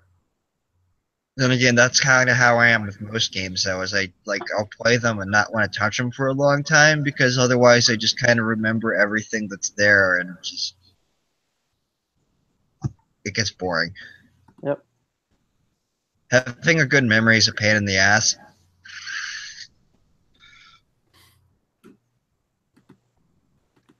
In some ways.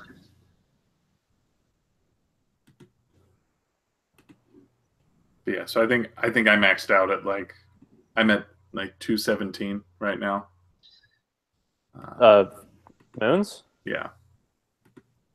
I'm at But then again, I hung back a lot in the other. Yeah, I didn't. I like every time it was adequate, or maybe a few over the Right, threshold to be able to move on. I moved. Yeah, can you see a full list of how many you have in the menu? No, I just look at the It's ship. yeah, it's probably, but it's between 300 and 400. Okay. Although I have heard now that something in the Happens post game after. like dramatically changes the game. Yeah. And I haven't gone to try to figure out what that is yet. I'm resigned to the fact that I'll go back to it at some point. I take it it's the cubes that people are referring to. And like the extra worlds.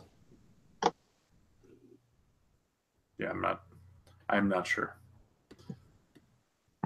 I don't know. I haven't played it yet. I do want to play Odyssey though. The idea got sort of mentioned, and then I didn't ask follow-up questions. So yeah.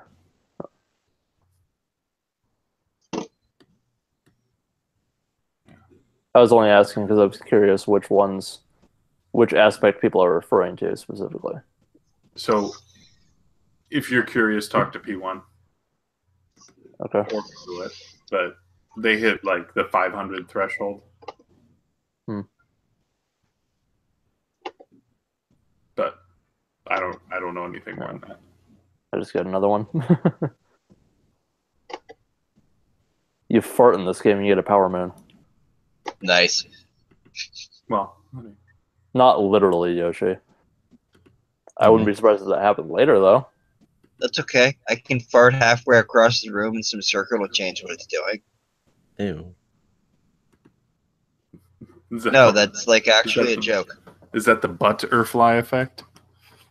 Dude, there are some electronic circuits that are so freaking sensitive that if you fart halfway across the room, they change. I wish I was kidding. Or at least it's an old joke in the whatever. No one gets my jokes. And I don't get any of your jokes. It's sad. People don't get math jokes, and you don't tell anything, but you don't get things that aren't math jokes. I know. It's horrible.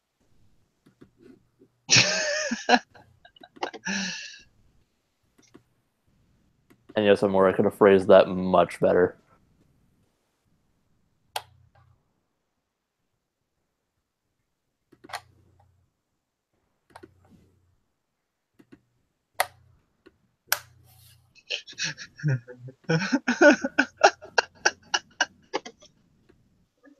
It's funny.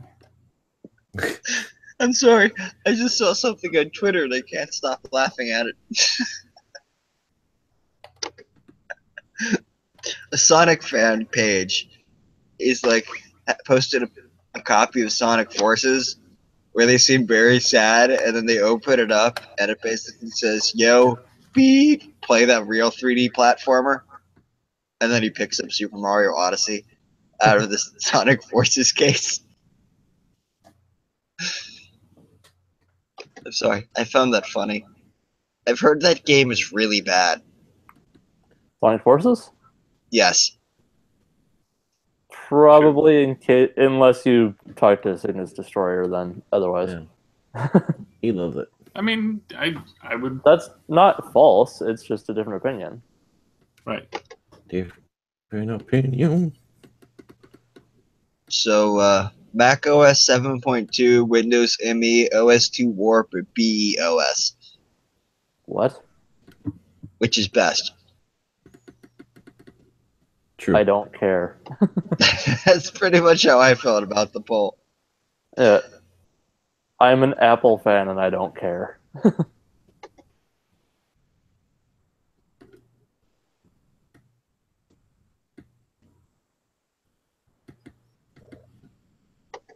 Does everyone have big New Year's plans? Cook some steaks. gonna try and make hot pot.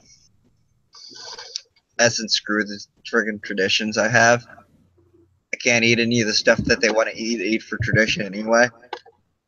You say hot pockets? Hot pot. What's that? Killian Day It's like a bunch of vegetables in a bowl and like a soup. I don't know. It's some Asian dish. Basically, like modified stir fry, isn't it? It's kind of like ramen, basically. Okay. It's like a friggin' soup with some noodles in it and a bunch of veggies.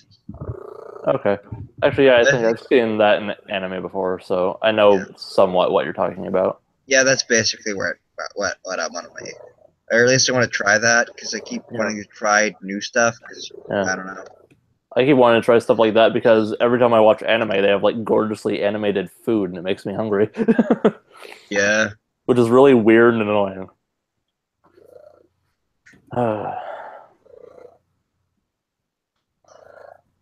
Damn it, Yoshi, now I want to look that up. Yeah, someone just retweeted that Sonic the Hedgehog post from back when Mighty Number 9 launched.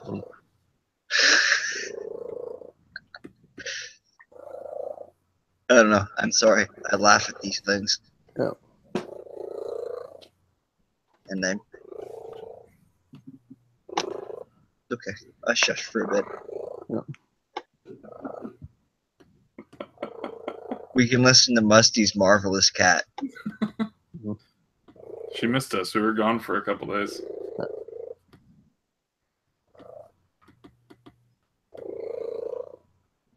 You're vegetarian now, right, Yoshi? Like, not vegan anymore? Yep, vegetarian. I'm a lacto-vegetarian, so I'll eat, like, cheese and milk products and stuff like that. Just no eggs. Yeah, I don't know why people would classify eggs with that. That makes no sense. But any reason? Just convenience or? Because vegan is a total pain in the ass. As in, you go through a grocery store and you can literally eat like nothing. Not what I've experienced the past 6 months. Well, I guess it depends on where you are. Yep. I never mentioned it to you specifically, but I did go vegan 6 months ago.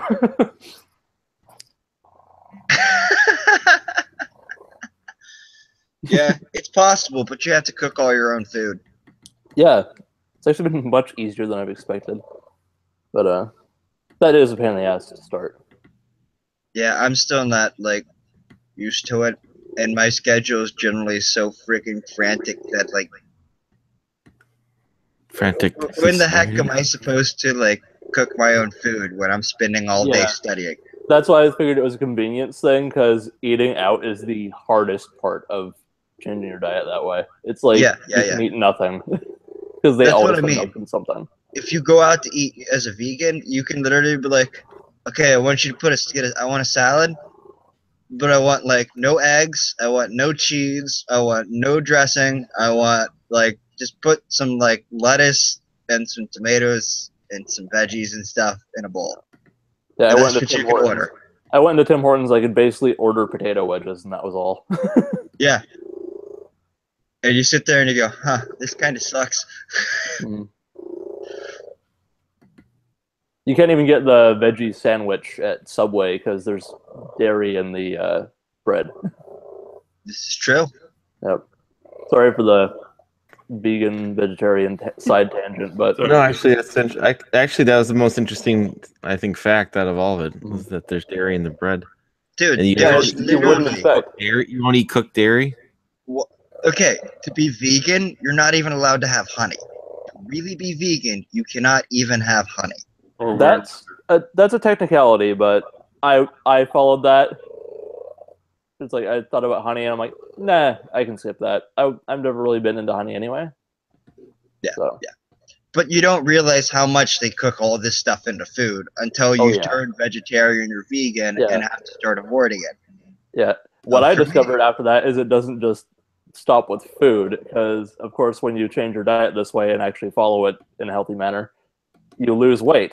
and then you have to buy new clothes, and then you have to go on the glorious journey of finding something that doesn't have leather or wool in it.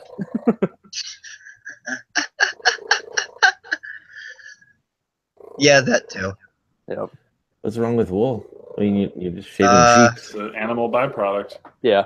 You're just shaving. The point of being vegan is absolutely But no you're not killing the byproducts. sheep for the wool. No, but I don't think that it's pleasant either. I've seen videos of that, and it's not a good thing. I don't know. I've seen it at the fair. They look pretty calm eating their hay. Get a nice haircut in the summertime. Well, that's in public. That's not the stuff that's being farmed for mass Yeah. usage.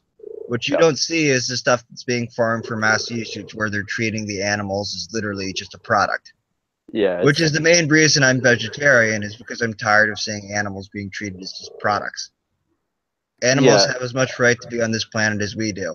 We need to start treating them with respect. I don't want to get on the animal cruelty thing, but I will mention, Yoshi, you're not exempt from that, from eating dairy, because that's bad I know. too. But it's I know. You two are shaming each other. No, it's just I'm saying that like you wouldn't think dairy is as bad. Each other. Yeah, it's still bad. Yeah, but I totally understand the convenience thing. Like if you just if you're kind of forced into it. For me, it's kind of like most of what I eat when I'm at college is stuff from the local cafeteria or like local restaurants, because I barely have time to cook. Yeah. But when I do have time to cook, I don't want to cook. Yeah, it's either find one magical vegan restaurant or vegan option restaurant, or meal prep everything you eat if you're on the go. Yep. So I understand. And that's like evil when you're like that. My kitchen up there is currently like what we're keeping at, like 40 degrees. So, or 40 degrees Fahrenheit, which is probably like maybe 5 degrees Celsius. You know, keeping enough above freezing so that the pipes don't freeze. But after that, the hell with it. I'm not paying for the electric. So, yeah. Hopefully next semester I have better lodging, so I don't live with a roommate who I don't like.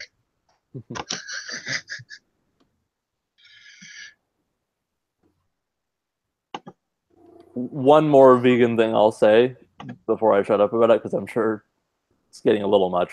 But this is most surprising thing, other than how easy it's been for myself. It's not an easy thing to do for most people. I was just kind of on the way there anyway without realizing it, and then the switch just kind of flipped for me. But even my junk food has gotten healthier and tasting better, because I'm just eating less of like the junky junk food, and the ones I do find, they're just like usually by default a little healthier, just because, well, they're more expensive obviously, but like I found like the best onion rings I've ever had, and they're vegan ones. Oh, that was part of the other reason, was I couldn't afford to keep up with the vegan diet I was on. Yeah, I can see that too. It gets really expensive. It can. Because you think, oh, you just have to buy a bunch of vegetables and just eat vegetables. Yeah, you can try that, and then you're going to have all sorts of other things go out of whack. Yeah, fruits, legumes, grains. Yeah, stuff like quinoa. Yeah. Quinoa's excellent. I agree. I had like this quinoa salad the other day. It was fantastic. That's like the vegan vegetarian trick to staying keeping your proteins in check is quinoa. Pretty much. Well, no, there's protein in everything, but quinoa is a recent thing that I've kind of gotten more into. Well, the thing with quinoa is it gives you all of the essential amino acids, all in one place. So it's good to have that. I think at least once or twice a week, because it'll keep your Yeah. I don't know. I'm not a nutrition coach. Don't follow my nutrition advice. I have a horrible diet, even though I'm vegetarian. Yeah. Oreos are vegan, so it's not by default. Yes, but Oreos are not very, healthy. I know. I mean, it's not healthy by default. Dude, like egg it would make you never want to eat Oreos again. No thanks. Even though I don't eat Oreos, I just would rather not. You know what that feeling was. Plus, I think the food side tangent's a little done now. Yeah, we'll scare everybody and then they'll all turn vegetarian. I don't think Nah. that's the result that would happen. That isn't gonna work. No. Nope. Yeah, I watched- talking for I- 20 minutes about veganism isn't going to turn people vegan. I watched Dude. Fast Food Nation once, and that made me give up meat for like 2 days. And that was What- about And then it. you What like show? started craving and It like was a movie called Fast Food Nation.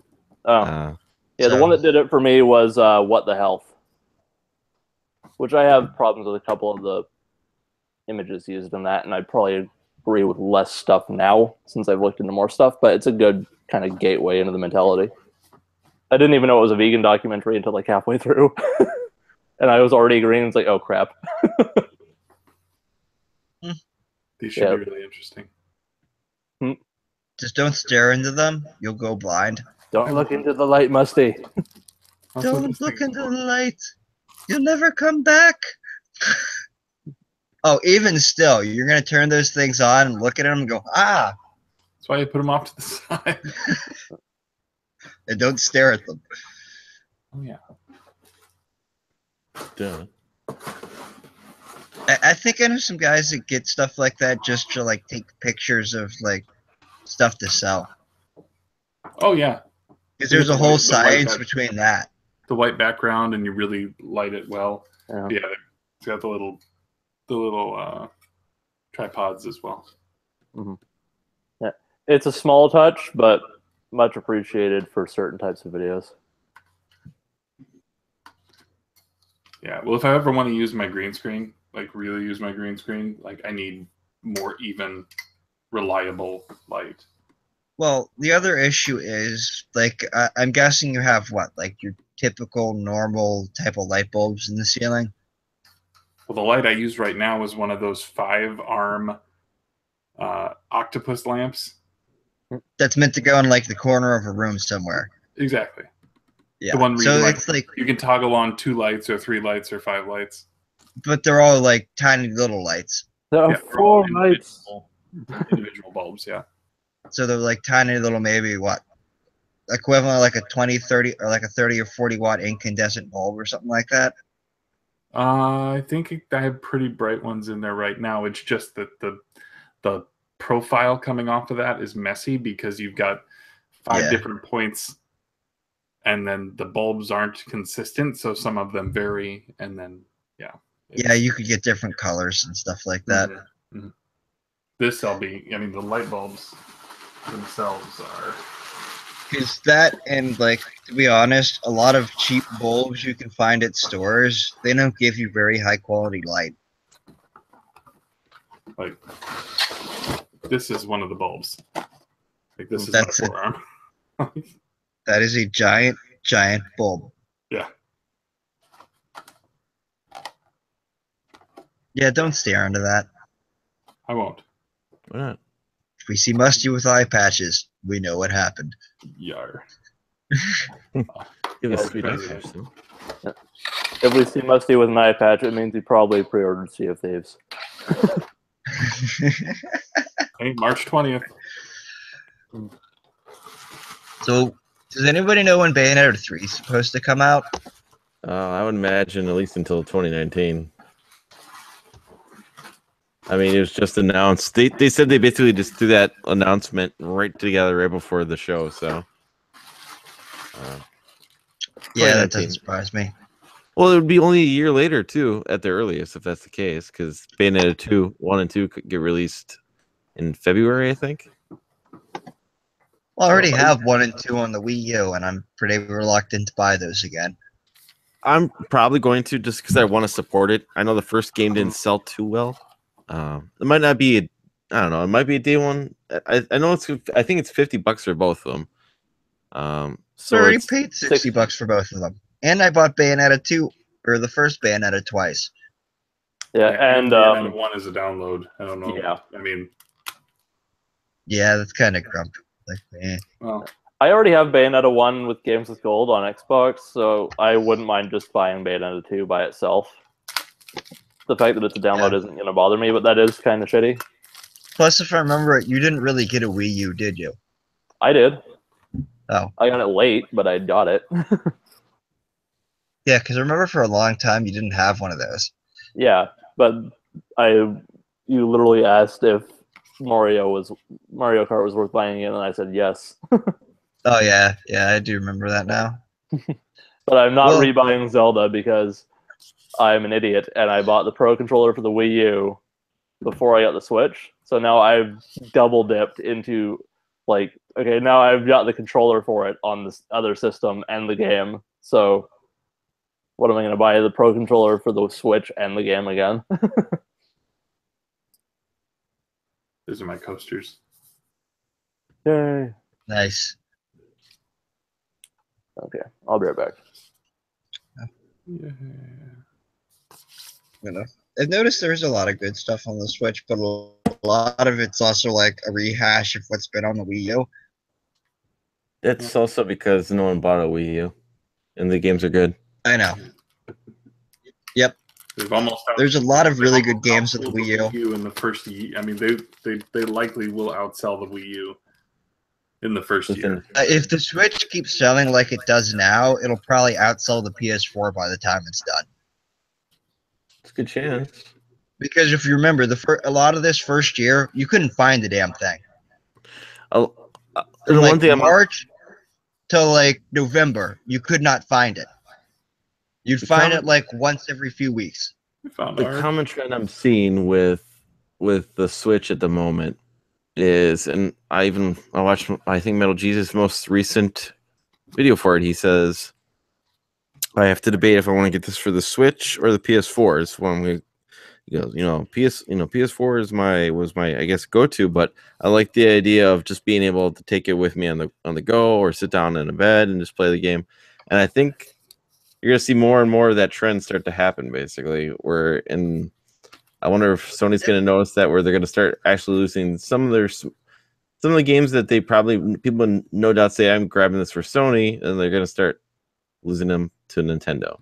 Like, are you thinking more of those games that have that like 20-minute pick up and play would be great for a lunch break type of game? Yeah. I think anything that that is not a graphically intensive game, basically. If it's pretty much if it's close, I think people are gonna like have that choice. Like Sonic Mania, I think, is one of those ones where it's like, it's not. Why the hell would you buy Sonic Mania and anything but the Switch if you have a Switch? It's just, what I'm saying, it's like that. It's not a graphically intense game, I should say. I like the idea of playing something like Doom or something like that on the go. Dude, I'm still shaky on that one. Skyrim I get, but Doom, Wolfenstein, I don't know. Wolfenstein, I'm half tempted to buy Doom for it, but then I remember I have a freaking like gaming PC sitting over here that I don't even use. And I probably would play Doom for like 15, 20 minutes. Go, this is a first-person shooter. This is pretty cool, but I have no intention to finish this. And then be sad that I spent $60 frickin' on it. Which game? Doom. Oh, Doom's good. I know it's probably good, but good. I'm not exactly a first-person shooter fan. Did you like the original Doom? Somewhat, yes. Yeah, it's basically, if you've seen what they did with Resident Evil 7 in terms of going with the original idea and then updating it really well, that's Doom. Oh, so they basically took Doom and then made it modern. Essentially, and graphics only. It took advantage of modern capabilities. Yeah, it's kind of like what they did for, God, what was it? It's kind of like for. It's a retro throwback, but not in the way of something like Shovel Knight. It's like that's like going back to classic graphics and gameplay styles. This is going to classic idea, but modern sensibilities. But they throw Easter eggs and stuff in there, where they added a menu option where you can literally have the gun in the middle of the screen like the old game. It does nothing to improve the gameplay experience, but you have the gun You're holding the gun like this for no reason now, rather than off where you would normally actually hold it. It's just to make it for fans retro. of the series to sit there and laugh at. But there's just It's So, so like, fun. And there's that no like. In the middle. pretty sure the original developers of the original Doom game to work on that, Maybe? or some of the same I don't people, know. or consult them at least. Well, Carmack is not part of the mix. No. Mm. No, he's with making- Oculus now, he's isn't doing it? Oculus, right? Yeah. But I'd give Doom a go. Yeah, but do I buy it on my PC or do I buy it on the Switch? If your PC can run it, that. My PC, it's got an i7 3770 with a GTX 680 and 32 gigs of RAM. Yeah, You but know what's- how you are with jokes? Yeah? That's me with computers. But like Top of 32 line gigs of gaming RAM. machine from 5 years ago. Okay, anyway, you can look at the specs. There's this. I think I did. There's a site out there that you can go to that looks at your specs. Yeah, and the winter sale for Steam is going on right now, right? Is that on sale? That's what I was wondering. It's on sale on Xbox Live has everything on sale right now. Yoshi does not have an Xbox One or a PS4. He doesn't. I was just like, now's the time to strike if you have Yeah. something that you want to get digitally. My brother has an Xbox One. I was trying to find him a copy of like GTA 5 or something. I couldn't find a copy of GTA 5 around. I That didn't is look very hard either. surprising. It's shocking. That is this thing- also that is not surprising. What? There's no GTA 5s anywhere right now? No, the fact that you couldn't find it is surprising. The fact that you didn't look very hard is not. Well, I went to the local game store and they didn't have it. So the locally owned game store. And then I looked at their Switch selection. I'm like, you have Breath of the Wild, 1-2 Switch, Super Bomberman R, and Just Dance. I wouldn't be surprised if you see at E3 next year Grand Theft Auto 5 get announced for the Switch. Honestly, I wouldn't. I mean, with That after wouldn't LA surprise me Noir and either. everything, you know, I Sorry, if guys. if you look at it, it's still like what constantly on the top selling games for like PS4 every Yeah. month. You realize how many people would probably buy a Switch and Grand Theft Auto 5 just to play Grand Theft Auto 5 wherever the hell they want? A lot. Yeah. Doom is Just 50% like- off, I guess, on Steam. So what, $30? No, it's Canadian, so it would be less for you. It's $20 Canadian. So if your computer can run it, like it would be what, $15 American? Yep. So that's worth that if your computer can run it. I'm pretty sure it can, but then again, if I put it on that computer, I'd probably never play it. That tends to be what happens with me with PC games lately. Yeah, me too. You know what my I think PC lately gets that's used just for? me. What? Circuit simulations and drawing schematics. Color me shocked. Or computer. Built for gaming. If CPU you, used for circuits. Well, I understand the not playing on PC thing, even though you can. I can't. I'm on a Mac, but I do have games on my computer. But I just don't play them because they're on the computer. It's not what I associate computers with. Yeah, that's another. Well, That and the most stupid of thing the can't run the original Witcher, so I'm kind of SOL for most games. well, games like Doom, I don't associate with computers that much. Yeah. Actually, yeah, Even though Doom was kind of originally is on associated PC. with computers. Yeah. But like most of the console style games, I don't associate them much with computers. That's why I don't really care much Mhm. about Steam. Because Yeah. I find most of the games on Steam, it's like, oh, you can get the same type of games you'd play on your console. Mhm. I don't care. I just play them on a console. In that case, Doom is fine on the Switch. From what I've seen, it's pretty impressive conversion. It's not as good Of graphically course not. or frame rate wise, but it's Though, not really a priority for you anyway. So if you see it go on a good sale, definitely grab it. But otherwise, you can skip or it. wait a little while till Doom on the Switch goes down in price. Because it makes no sense to spend $60 for the Switch version. That's what I just said. There's no reason to spend $60 for the Switch version when I can get the Steam version for $15. This thing on. Maybe. Or maybe I'm just crazy. These are not mutually exclusive concepts. But I did literally say wait for a sale. And he said, maybe I'll just wait for it to go down in price. Well, I meant the Switch version to go down. That's what I meant too. It's still $60. Yeah. Yeah, that's because it just came out on that version. I was also looking at the Dragon Ball Xenoverse too. I wanted to spend $40 on a Dragon Ball game. Probably not. Fighter Z looks really good though. That's not. There's a beta coming for that. Well, Xenoverse looks good. It's just I'm kind of meh on it. Yeah, I have no interest in Xenoverse. I don't have anything against it. I just don't have any particular interest for it.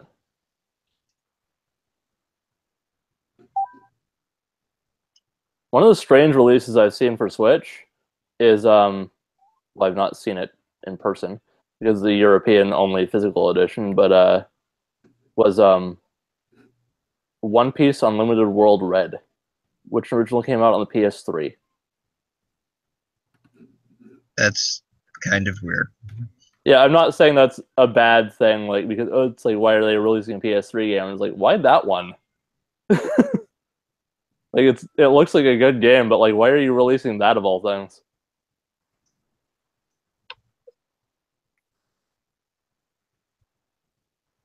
Just odd.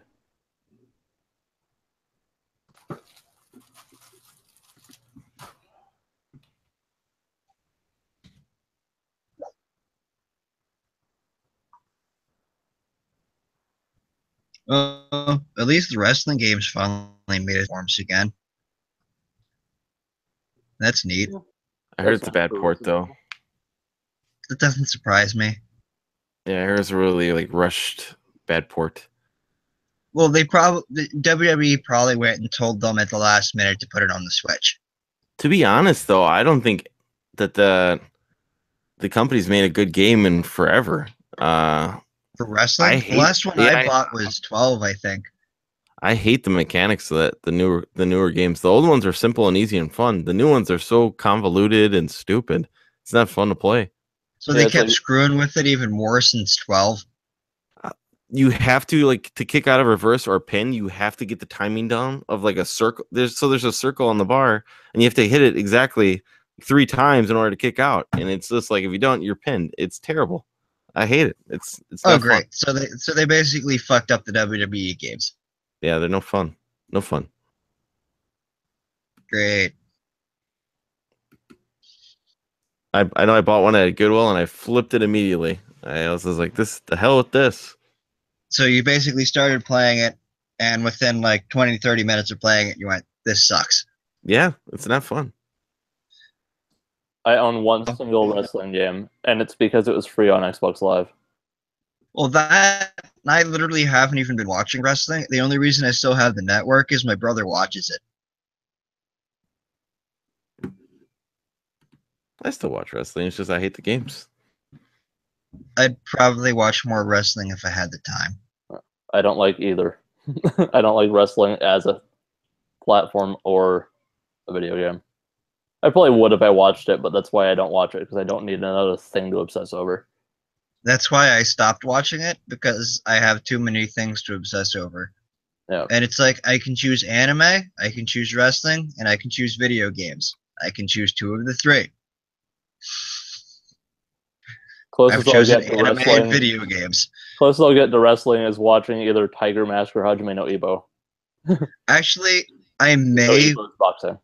I probably should go watch some wrestling, because I would enjoy to watch some of the recent pay-per-views. I just don't see any reason to watch the weekly shows anymore. Because I literally don't have 6-7 hours a week to kill. Tiger Mask is just Kota Ibushi. I know it became like the identity of a real wrestler after the fact. It is weird, but that's Japan that they have, well, you know.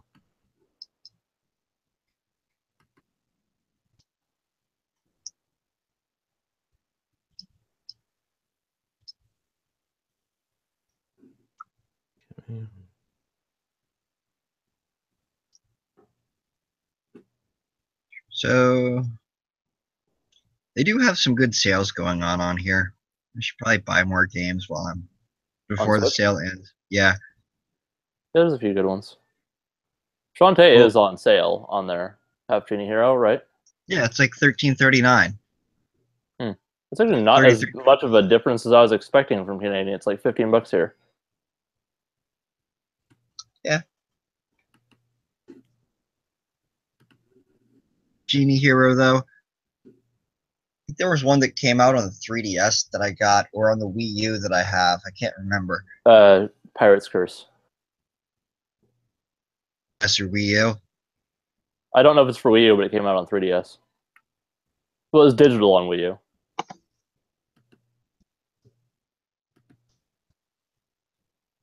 You mean you got it physically or digitally? No, I mean I think I already have one of the games for Wii U That's what I meant, physically or digitally. digitally, because I think I got it through like a what is it, like some sort of sale bundle, like a Humble Bundle sale. It's either Risky's Revenge or Pirate's Curse. I know how to find this. I'll just go into my email and search for Humble Bundle. Because I don't feel like grabbing my Wii.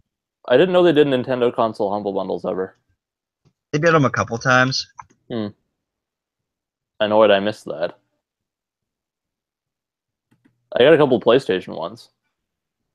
Which means, of course, that I now own Darksiders like 400 times over. Yeah, I have Darksiders 2 on a couple things. Not a bad thing. It's just I already have it and I keep getting more copies of it somehow. It was basically they did a couple Friends of Nintendo things. Okay.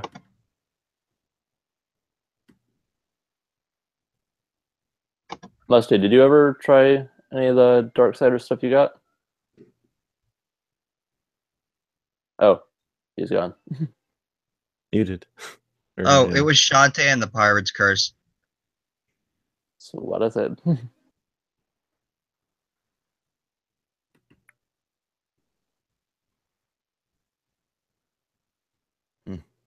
All right, cool. So I could buy that one then, and not have doubles. Yep. Oh, apparently I never redeemed Swords and Soldiers 2 or Runbow. How will you ever survive? Oh no!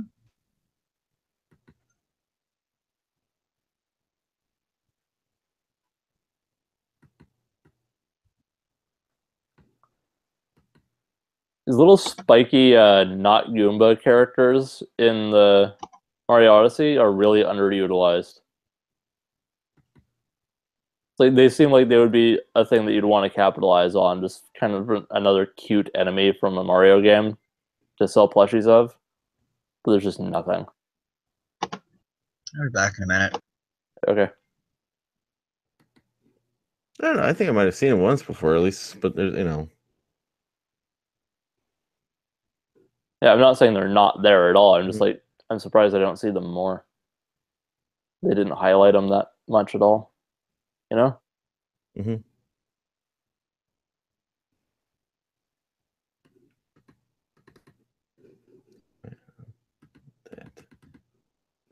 Deselect. I'm just working on my polykill submission here. What's the thing right now? Well, they're asking everyone to do their best Photoshop job of Jake and Trev, and then I guess winner gets a cup or a T-shirt. Okay, that's the context for that. I'm a few episodes behind.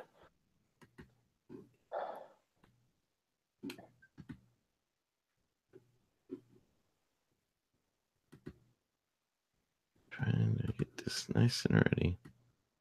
I have an idea here if I can execute it.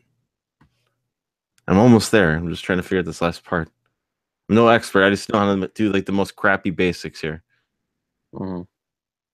Everybody's gone. Yeah, everyone's still here though, technically too. Yeah, they're here in spirit. Yeah, they don't want to leave yet. I'm back. Okay, I asked earlier. Did you try any of the Darksiders games you ended up picking up yet? I haven't. I recall playing the first one a long time ago. I think I have it for. I think that was Games with Gold. I Yeah, remember. But Which is no, funny I 'cause- haven't tried any of those PS3 games that I got. those are super good games. I think it should be a club game someday. I think it's already going to be one. I mean, if they could. What's the word on 3? Like, Well, I can tell you one thing: it's not coming out soon enough. Not for me, at least. I've beaten the previous 2. I was so happy that when that was announced. I'll see if there's an announcement for that. Which game we talking about? Darksiders 3. It just says 2018 for now. Yeah, I bought those on one of those Humble Bundle sales on my PlayStation. Yeah. Yeah. That was a good bundle. Yeah, they had it a couple times. Yeah. It got me, though, because what I was going to do was, that was a bundle where it had a single redeem code for every single game. Yeah. And I already had all the Darksiders stuff. And I was like, okay, this is a really cool bundle. I'm going to buy this, and I'm going to give all the Darksiders stuff so more people can play the game. It's one code, and it's like, So now I've got 4 more extra duplicate copies of Darksiders that I can't use for anything. Yeah, it was like a one-use code, and all the games got activated, right? Yeah, and I even already had Arcania, so it's like, I double dipped on so much stuff. Yeah. Still a good bundle, though, but it's like, oh, that's annoying. Yeah, I haven't played them yet. I just bought the bundle. I was like, I can't pass this up, pretty much. Yeah. It's cool that they included the PS3 and PS4 versions for people that did or did not have the next-gen consoles, or the current gen, I should say. That's true, yeah.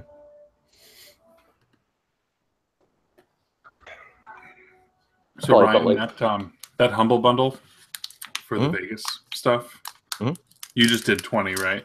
Yeah. Okay. But I switched around my charities here, so I gave more to charity and less to Humble Bundle. Because you have your choice, I guess, where you want to select it as. What's Magic's? I don't know. Gave that the least because I didn't know what that was. Give all my money to charity. And you can. Is that about to go off? Like, there's 13 hours left on that Vegas one. Okay, because I got 13. I was thinking about getting 14. So. Yeah.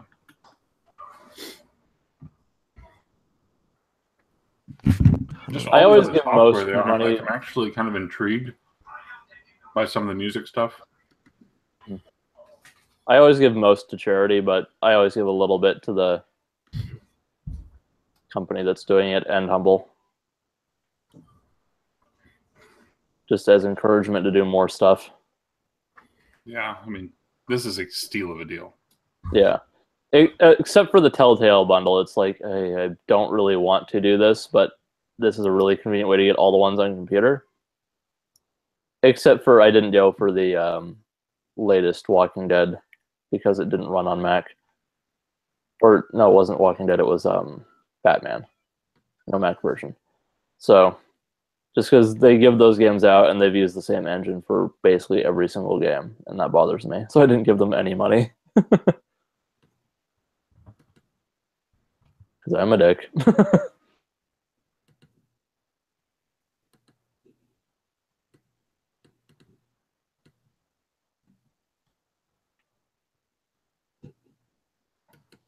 Yeah, I don't want to miss out on this one though, because I mean, that's an insane deal. Yeah, it looks awesome. I can't use it, but it looks awesome. I think it's not Sony anymore. It's like a different company like Maxis, or not Maxis, but some other company starting with an M that owns them now. That owns Vegas. That might be that Magic's. Magic's, that's what it is. Yeah. Because when I've gone to Vegas at some point, though. Sorry.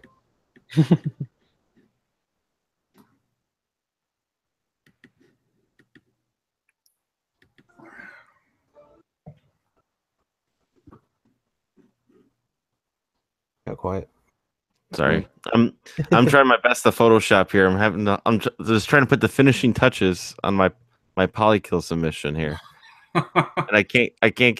I have something that I kind of want to do, and I'm having the hardest time trying to execute it. So Yeah, I'm just futzing around, clicking around right here, trying to execute it.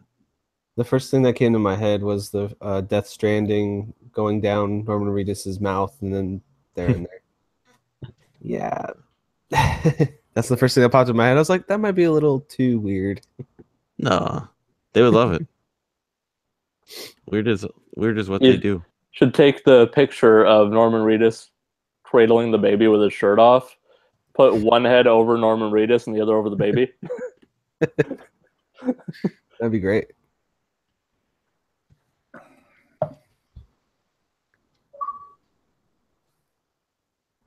With an Xbox. Achievement unlocked. Successful joke. And then to those of you who've done this humble stuff before, they email you something with the. Yeah, you get your downloads in the email. Your where to So go, I and mean, here's your download product them key. like immediately. I mean, you Actually, you don't have to use them right away. You can literally just let those codes sit. Because I have codes that I bought year and a half ago. I still use them. it depends. Literally can still use it. They'll give you a expiration date on like coupons that come with things. Hmm. So certain ones you want to do that, like, or if you get a free game from them, they'll give you an expiration, which is usually a day or two later. So basically, read the fine print. Yeah, but you don't actually really need to go into the email most of the time. It'll just appear in your purchases or your library. Usually, I think it would like after you bought it, it just like pops up all the keys, and then they email them all to you in case you lose them. Yeah. So you can get back to the page. Yeah, what I've had problems with Humble Bundle on before is comics. Because depending on the company you get the comics from, like if it's from IDW, I love IDW and I love their IDW bundles, but there's always a formatting issue. Every freaking time. Like with one of the Transformers ones, I ended up having to email them because I'm like, there is a duplicate 300-page copy paste in the middle of this book. It's disorienting and it doesn't need to be there. And it took 3 months for them to fix it. And it's like, I could literally do this myself by selecting the freaking duplicate pages and hitting delete. Why is this taking for 3 months for you to do? Yeah. Yeah. So Axiom Verge or Shantae? Shantae. I'd say Shantae. Especially if you have Metroid Samus Returns to play. Yeah. This is just a better looking game in my opinion. And it's probably smoother. I don't hate Axiom Verge. I'm just it's the indie game thing with me where it's just like people are going crazy for this game and it doesn't even look good in all places. Like, well, yeah, that's like how I feel about a lot of indie games. So it's like people will rave about them, and then I look at them like, really? This just looks like worse Metroid. So. Oh no, I think the issue I have is a lot of the art styles that people like to use are just like god awful. People will literally choose a really, really crappy generic art style and then build their indie game around it. And I'm like, probably should go back and relook at your art styles. Yeah. I understand budgets with stuff like that and some people just liking those art styles, but it feels like they're like trying to capitalize on the retro. Well, the thing to remember with Axiom Verge is it's one guy. I did not know this. Over 4 years. I did not know this. Yeah. I retract most of what I said. I still don't like how the main character looks, which is the a big thing. The main character I'm kind of shaky on, like the whole lab coat aesthetic. I don't really like. Yeah, it's not even so much the lab coat; it's that they're not animated well. Okay. Like the environments look fantastic, and the main character you're playing as just like, yeah. Dude, the main character you're playing as is usually this little tiny thing that you can barely see. In most of the indie games. That's what I've noticed. But now they're in high def, so you can see it.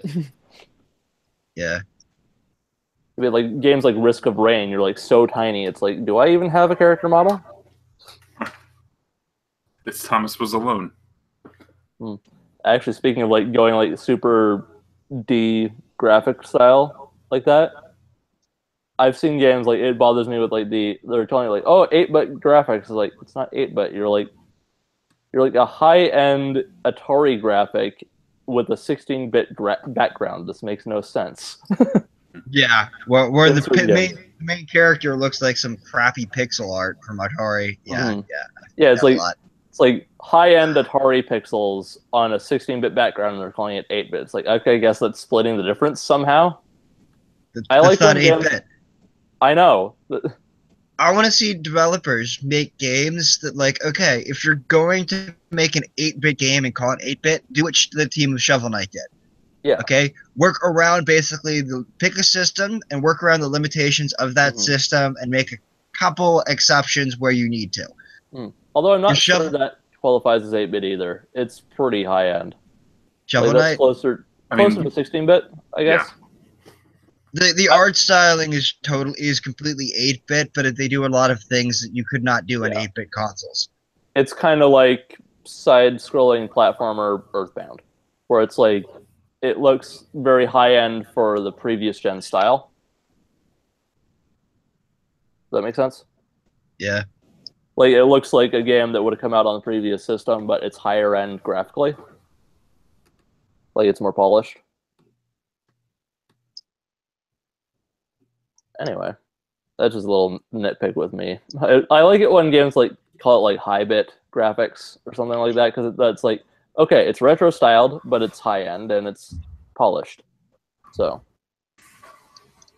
makes me think of like Hyper Light Drifter or something like that.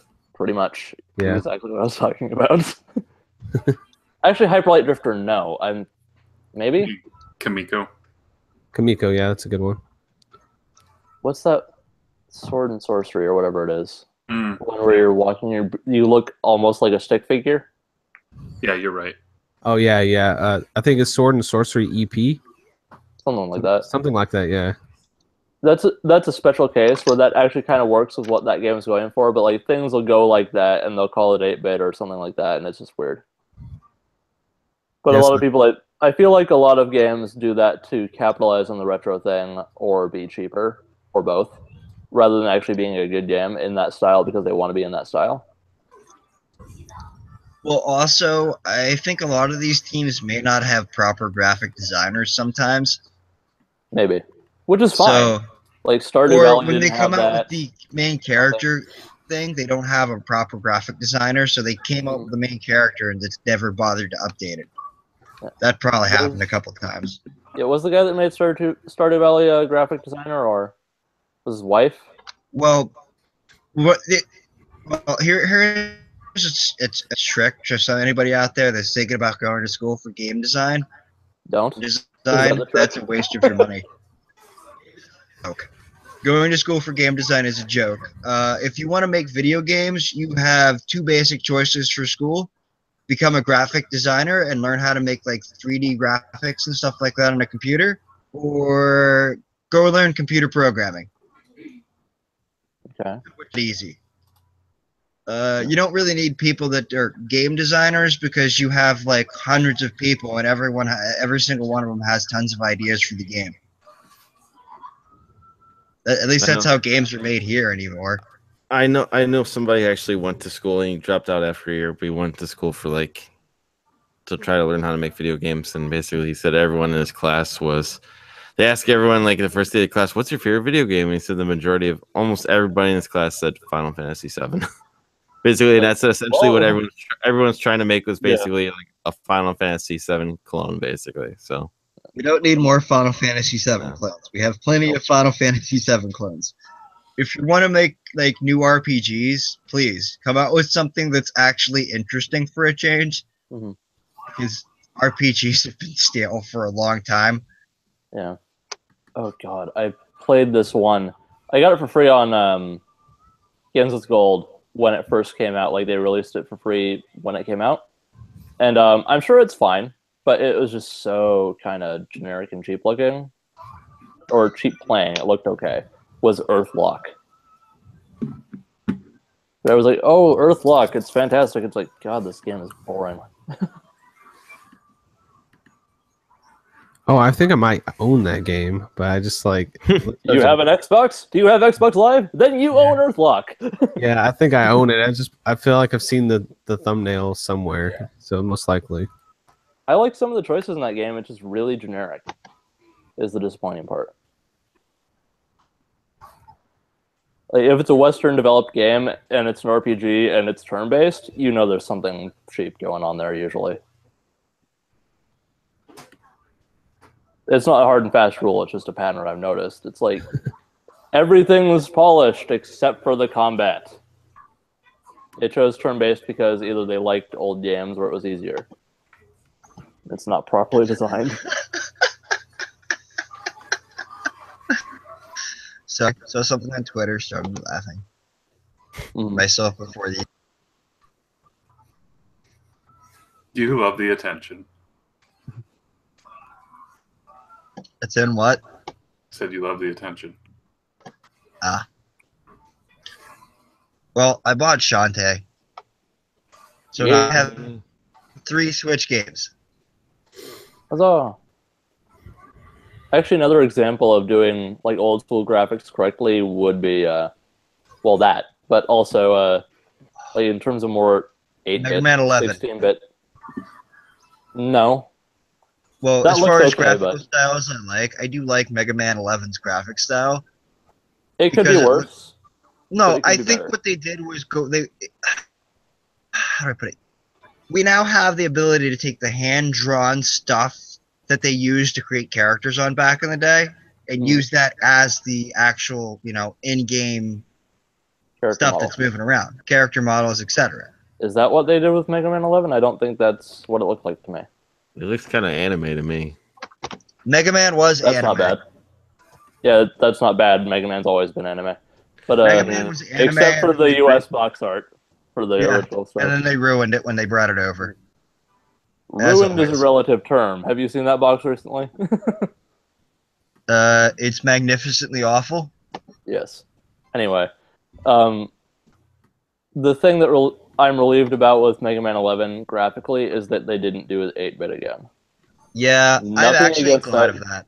Nothing against the 8-bit stuff. It's just like it's kind of just pandering at this point to keep doing it in this point, even though you could continue it on. And there's a lot of people that will be turned off instead of interested by that. What, doing more 8-bit graphics? Yeah.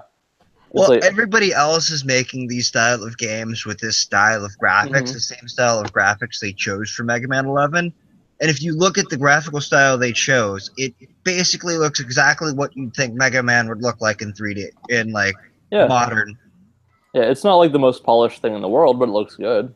It doesn't need to be the most polished thing in the world. I know, and it's probably also... It's probably going to come out and be like $20-$30 or something. Maybe. But my theory is that they're doing this kind of more in a safe graphical style, and they might be more apt to try something a little more polished looking if it does well. Well, they probably are. I think that is part of it. That is probably part of it. Yeah. And another pattern I've noticed, and another reason I'm glad they went with 3D for it, is because we all love indie game stuff and the retro art aesthetic. But whenever you see a game use that, it's not in the AAA category of being talked about at all. Well, but even the games that aren't AAA, if they're 3D, they'll be talked about more usually. Like Ukulele, indie game, 3D. People talked about it a lot. Mighty Number 9, not very good, but 3D indie game. People talked about it a lot. Well, a lot of people look when they see the pixel art styles, they go, "Oh, that's that old crap. Who wants to play that anymore? That looks like garbage." Yeah, that's kind of the main. This is thinking of the modern gamers viewpoint of it. However, if they see the stuff as you said, the more modern art styles that people are using in a lot of indie games now, instead of that are hand drawn, that's actually more attractive to a lot of them than pixels. Because to really like pixels, you kind of had to grow up with pixels. Not necessarily, but in most cases, probably, yeah. Well, you had to be exposed to pixels at a younger age. If you've played nothing but modern games for the past 5-10 years and you see pixels, you're gonna think it's this old crap that why? Like A lot of the time, yeah, but like I think if it's done well, like a lot of people that played Shovel Knight probably weren't exposed to pixels before that, but like it anyway because it's a good looking game and it's a good playing game. Yeah. But another example of that, like just retro aesthetic, but done kind of in a more modern way. What's the side-scrolling platformer side-scrolling game everyone's mostly talking about right now? Cuphead. Really unique art style. Love it. Yeah. And that's fantastic. It's a unique case, but it's fantastic. See, I've heard about that, but I don't know about it yet. Have you seen footage of it? Isn't it like a like a shooter? Yeah, it's like Contra basically. Or yeah, yes. Gunstar it's like Heroes. Gunstar Heroes. Yeah, It's like flash animation. Chances are I don't have anything to really run it on other than my PC. And as I think I've said earlier, I don't really play games off of PC because I don't like being tied to a PC. Yeah, that's fine, but it's still worth looking at least to see what it is. Yeah, I've seen it and I've heard about it, but I never so. Type that into YouTube. But that's just another example I was going to bring up for that. Yeah, because I go to YouTube and you got people that are like the most beautiful game. Which I don't really think so, but blasphemy. Kidding, it's fine. It looks cool. Yeah. It's unique. Seeing it in action, I mean, screenshots don't do it as much justice as seeing it in action and actually being in control. Well, I find a lot of games are boring to watch, but really fun to play. PUBG. For example, when I played Final Fantasy XI, all my friends hated it when I was playing Final Fantasy XI, but when you're playing Final Fantasy XI, oh man, it's so exciting. Do you think they hated it because it was pulling you away from actual social interactions? Yes, because I'm like, hold on, I gotta finish this party quick. 2 hours later. Hold on, I'm still in this party. Hours later. Meanwhile, your friends are like, screw you, dude. We came over to play video games, and all you want to do is play Final Fantasy XI. We're going to go do something else. It's good, I know. Okay, so I played Cuphead during my Extra Life stretch. And it was the point in time when my stream was the most populated. Because you were playing Cuphead. So I was playing Cuphead, and there's people who, I mean, everyone's kind of wants to see it and wants to understand what it is, and just like when I shifted away from it, my viewership dropped. I think part of this also is like a lot of people like can't afford the new games that come out, all the new games that come out, so they want to go watch other people play them because it's a way to experience them without, you know, shelling out 40, 50, 60 bucks or whatever. It's a $20 game. Yeah, even still, some people can't. I don't know. Or some people may not be, you know, good enough at the game to actually play it. I could see that. Because a lot of those games are really hard. Yeah, it's like how Dark Souls is a really popular stream game. What? Dark Souls? Oh, Dark Souls streaming game. Yeah. Because the people that can play it, like everybody else wants to watch it because they're like, oh, Dark Souls is so difficult. And I'm like, meh. And it's one of those games that it's fun almost no matter who's playing it. Because like if you see someone that's really good at it, it's impressive to see what they can do. Especially if they're doing like the weird controller things where like, they're beating a super hard boss with Donkey Kong bongos or something like that. But on the other end, it's funny to see people that aren't very good just get completely destroyed. Yeah. Yeah. Watch them do something really stupid and then you're just sitting there laughing. Yeah, like I watched the stream and like the first like 15 episodes of the stream, the guy still couldn't get it down to dismiss the text boxes at the bottom by pressing A. So he'd just be walking around with text boxes the entire time. So he didn't figure out to press this one button over here that says A on it to make it go away. Pretty much. Or he didn't care. He just wasn't paying attention to that part of the screen. But it supremely irritated the guy that was playing it with him. I think that's actually the actual case, is you get a lot of people that just don't care. Yeah. They don't care enough to pay enough attention to it because they're just, like, I don't know. Yeah, but at the same time, he's like, why can't I open this chest? It's because you haven't dismissed this pickup from an hour ago. But that was just kind of funny. That's just kind of sad to me, though. It is, but it's funny. Especially since there's another guy on the stream guiding him through the game. It just frustrated him to no end. So the other guy on the stream was trying to tell him what to do, and he's sitting there like, I don't know how. It's not working. Yep. Press the A button. What's an A button? All right. It wasn't that bad, but it was still funny. See, that's the type of crap I do to people. I'm sure you've noticed. Yep. Troll and I. So, yeah. Were you just referencing a Switch game, or? Yes. Yes, I was, because I saw it earlier today, and I'm like, what the heck is this? From what I've heard, what it is not very good. I think half the Switch games I see, I'm like, this looks like it was ported from a cell phone. I'm actually interested in Cat Quests a little bit, just because it looks. $10? $10 Canadian? Probably. But I downloaded the demo on PS4. I haven't tried it yet. This is it's a little cat RPG. Whatever. Try that. Might be fun. Yeah. Better than playing it on my phone. You can say what you want about the cheapness of just porting a cell phone game, but it's better than playing it on a cell phone. This is true, because cell phones have some of the worst, what is it? Controls. Yeah, input interfaces you could possibly have. Some games it works well for. Like, I actually really like playing Legends of Grimrock on the phone, because it's a dungeon crawler. You don't really need anything else. But yeah. But most of the type of games I like, I don't think they really translate to phones.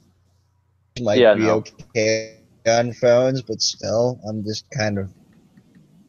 I don't like playing video games on my phone. My cell phone battery dies fast enough.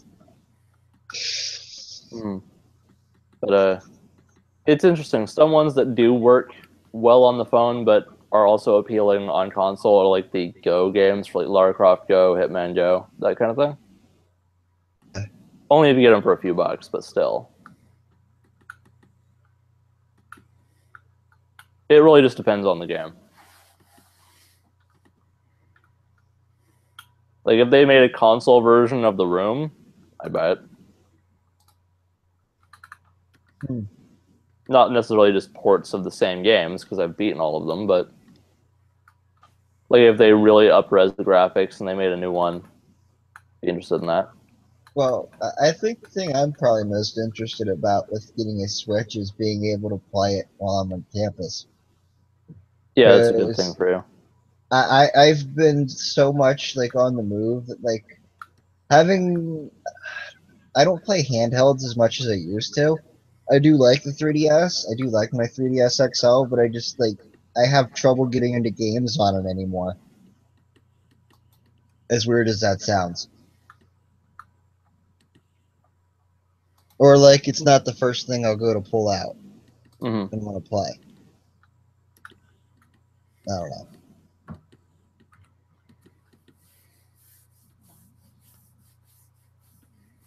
Yeah. Did you turn your video off, or did you just disappear spontaneously? Oh, I turned the video off. Yeah, just checking.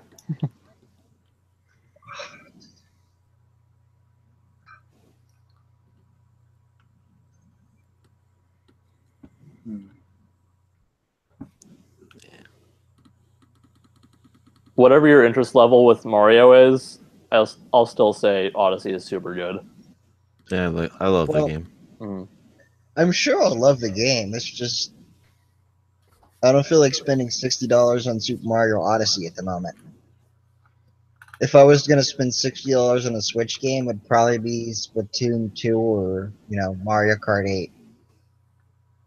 So you're more likely to spend $60 on very multiplayer centric games with short or no story mode, rather than a game that you can play for probably 100 hours in single player only. Okay. Yep. I see what's going on Weird, here. isn't it? I'm kidding.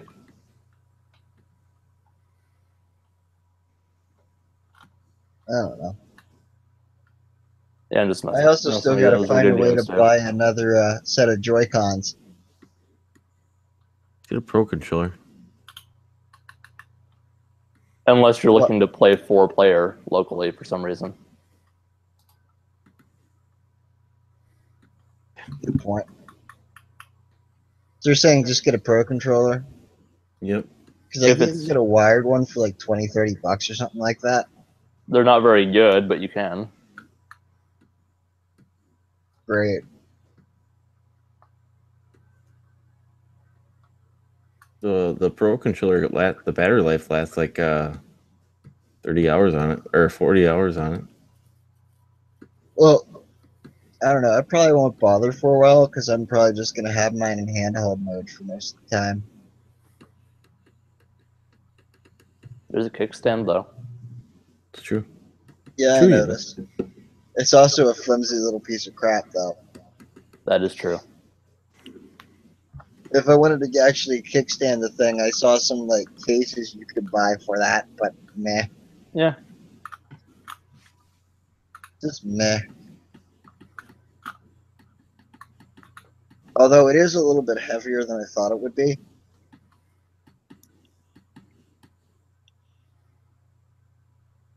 If that makes any sense. Like to just lay down and hold it, it's a little bit heavy in the middle. Yeah. But, hey, at least it didn't end up like my one buddy's where he was like having it in the game store and like letting people try it. Some guy just thought to like detach one of the Joy-Cons. You just yanked on it and don't press the button.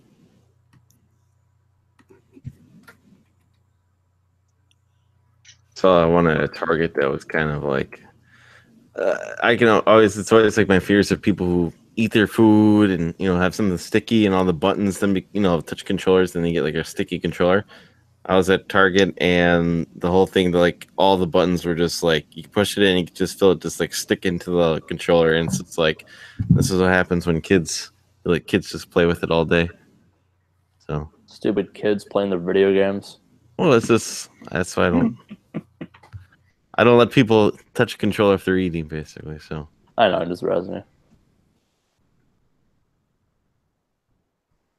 So how does the new like My Nintendo thing work? I think it all is like if you buy a game, you can register it or something. I think you just go through the Do you get any rewards settings for it? I think so, Yes. but I don't think there's anything that's really been like, oh, you cash it in, and this is what you get yet. So No, it's not really, but they'll occasionally give you free games or something. Somewhere Well, probably they down haven't the road. announced they haven't given us anything about their online service yet, and so Yeah, I'm kind of iffy about that.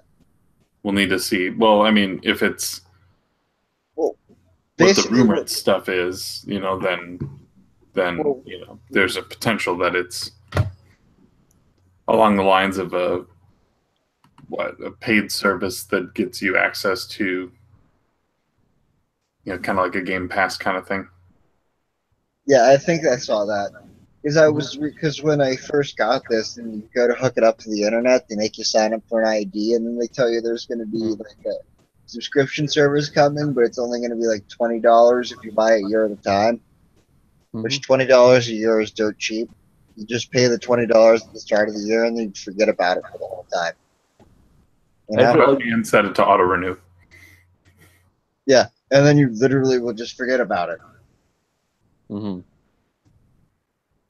I'll say one thing that I didn't realize you could do immediately in terms of redeeming points for games is for a physical cartridge, you put it in, and then you go to the you press the little plus, and you can hit redeem code on a physical game.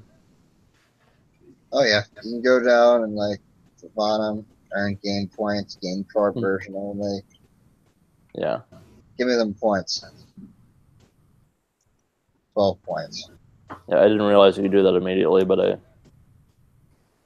did that for Mario. Need to put the other games in and do it, but way to do it. I still have not even looked to see what I could have gotten with that, but who cares? Eventually there'll be something. Well, I think I kind of want to get Mario Kart 8 Deluxe because I know people that play it, and I've been like itching to try the battle mode. Yeah. I don't know. Mario Kart's your jam. I'm good at it. Yeah. We could use a Mario game session again. Been a while.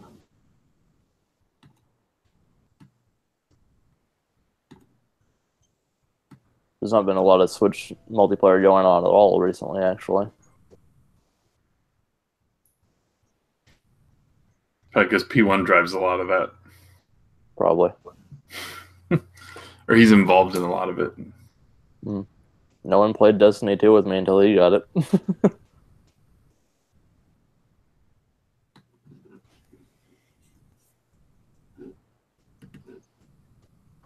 Sorry.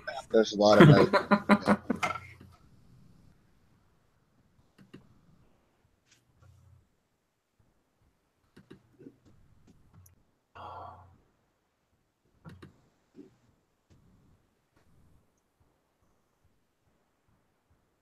Are you guys running out of gas? There's been a lot of lulls.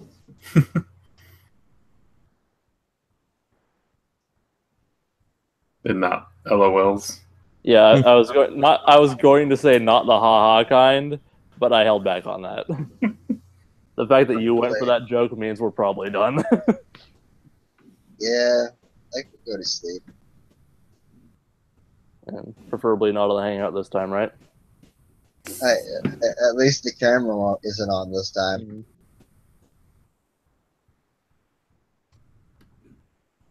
Yeah, I need to figure this thing out. What the stand? Oh, It's supposed to be a stand?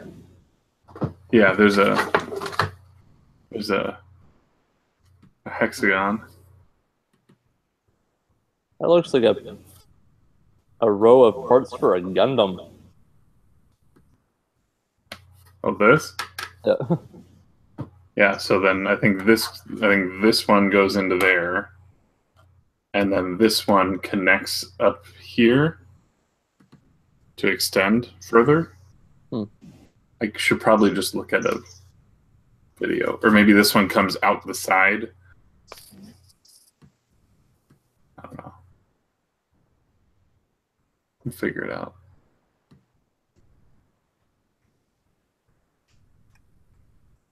I'm sure there's a YouTube video of it somewhere. Is it like an SH Figure Arts thing? Or yeah. It's what's it called? Play Arts Action Figure? Yeah, Play Arts was the other one I was trying to think of. Yeah. So you can probably just look like how to do Play Arts stand assembly. Yeah. I'm sure, or I could just wait and have Dean show me.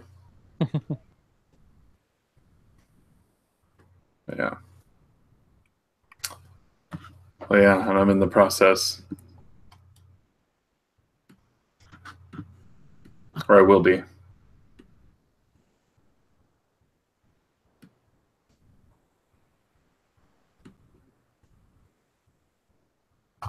Expanding my capabilities.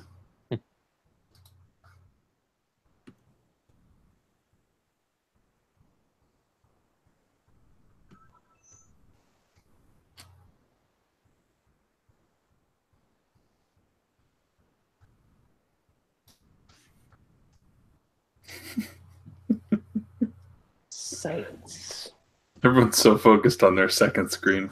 It's frustrating because I can't pull off what I want to accomplish, so I'm just basically going to settle for shit. So I'm at that point because I wanted to see if I can do it by the end of the podcast. So, or podcast the show here. What are you trying to do? I'm just trying to do that Jake and Travis Photoshop submission. Ah, I've been working on it for like the last hour or so. did you see Bill's? No, I should. I probably shouldn't because He I'll just posted do it on like. Twitter. You should take a look. I'll probably just want to delete mine after seeing Bill's here. So I'll take a look though. See what Bill's is going here. I can just share it. Yeah, share it here. Okay, hold on. Where is it? There it is. Screen share. Oh, I just saw it. I'm sorry.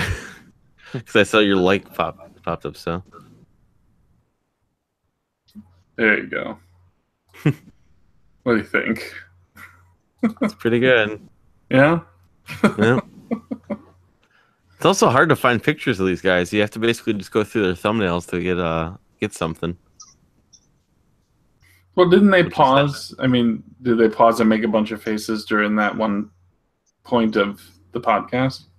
Yeah, but I don't know where that's at, basically, and it's just easier to look up thumbnails.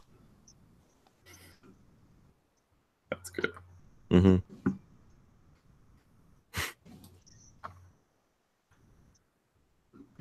That Eric picture, though, with the rug is always going to get used. I still like my Norman Reedus idea. Just put like Jake or Trav's head over Norman Reedus and the other guy's head over the baby. In fact, the faces that are in that one, Jake could be good as the baby because he's like looking upward.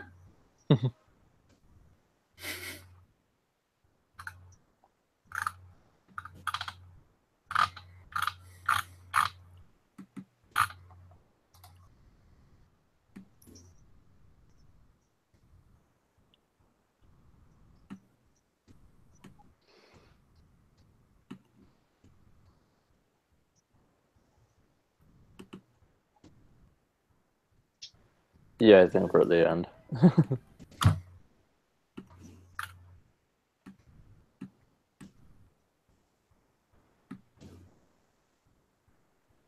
Right.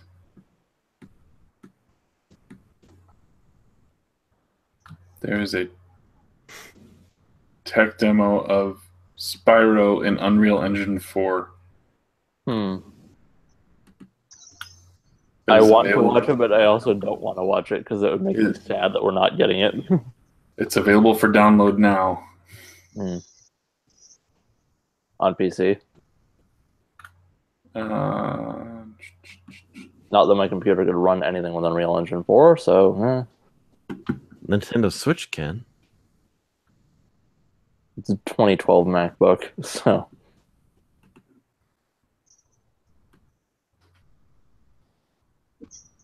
I mean, it might be able to run it, but not well. Not impressively. I'll look up a video of it. That's all I need. Until they pull a Crash trilogy and actually release something physically. a non-Skylanders Spyro game. Like just the first three. That's what I've wanted since they put that Crash thing out. Paid backwards compatibility. Hey, if it looks good.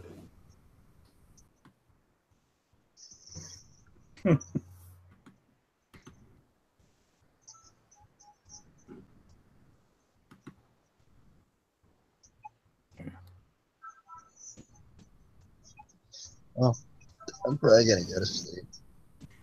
Like 1 a.m. here. Yeah. Shit, it is midnight, damn it. I don't want to keep you guys on if you don't have to. I should probably get... I'm all zombified by this time anyway. I don't really care about being on more. It's just we're not really talking. So Well, I'm gonna go to sleep so I can wake up tomorrow with a cold. Because I feel it coming. You guys ever have those days Yeah, I just did last week. It's pretty awful. where I you can usually like feel the cold coming the night before, and you're like, I don't want to go to bed because I'm gonna wake up and feel awful which the irony is that you'd probably end up feeling worse. if I stay up. Yep. Yep.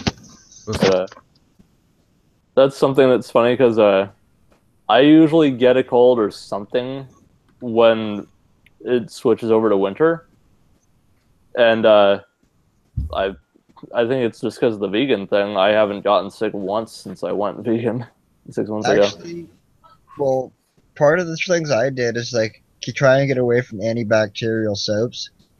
Hmm. They don't really help you that much unless you're like in a hospital or something where you absolutely need that. You don't need to have antibacterial hand soap. Hmm.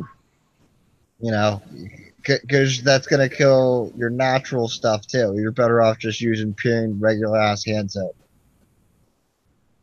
I don't know. There's too much antibacterial stuff, and it's causing a lot of people to get sick. Yeah, that's probably true. I mentioned that more as just kind of a little factoid rather than to start a discussion, though. Oh, sorry. It's fine. I'm a nerd. And disclaimer, I'm not saying that if you go vegan, you will never be ill. I'm just saying that's something that happened to me. Sounds like a ringing endorsement to me. It all depends on your overall diet and overall health and a whole bunch of other stuff.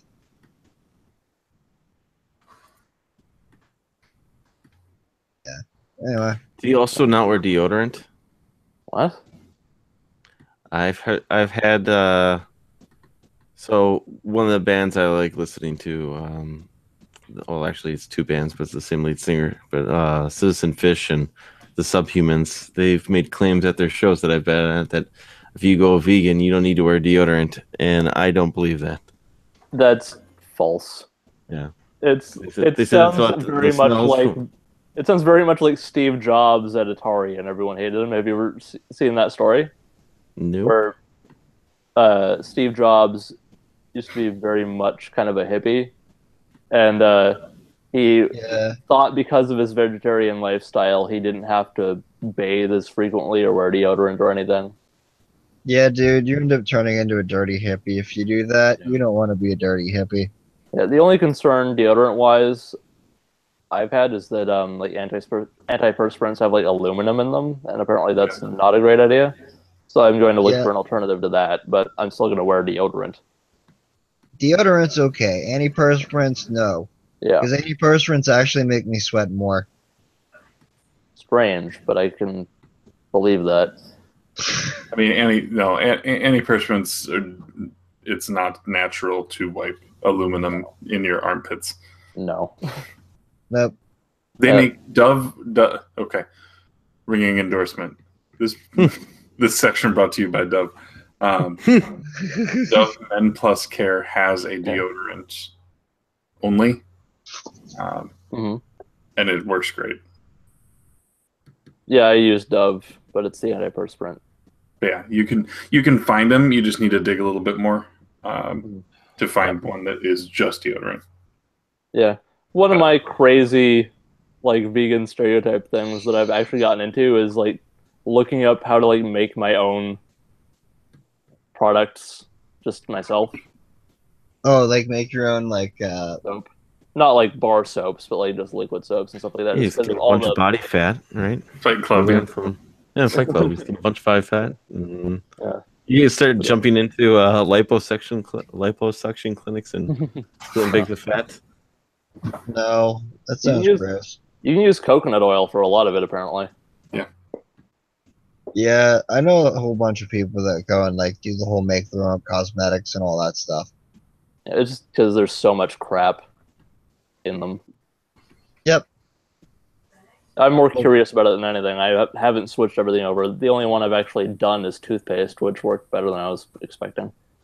It's a pain in the ass, though. I need to find something that makes it like not harden up as much in cold weather, because I have to like take my toothpaste up and heat it up in the microwave for 10 seconds before I brush my teeth every day.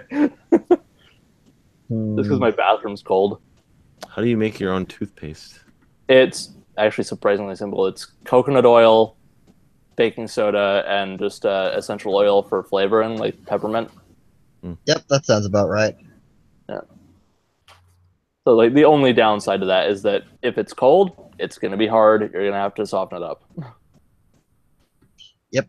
There's a whole if you really care to make them, you can find a whole bunch of information on Google on how to make all natural, non-chemical based solutions, which is funny to me because they're literally everything's chemicals. Well, like not like more natural, not like completely chemical free. Because yes, technicalities. Yeah, I know. Semantics are funny. Mm.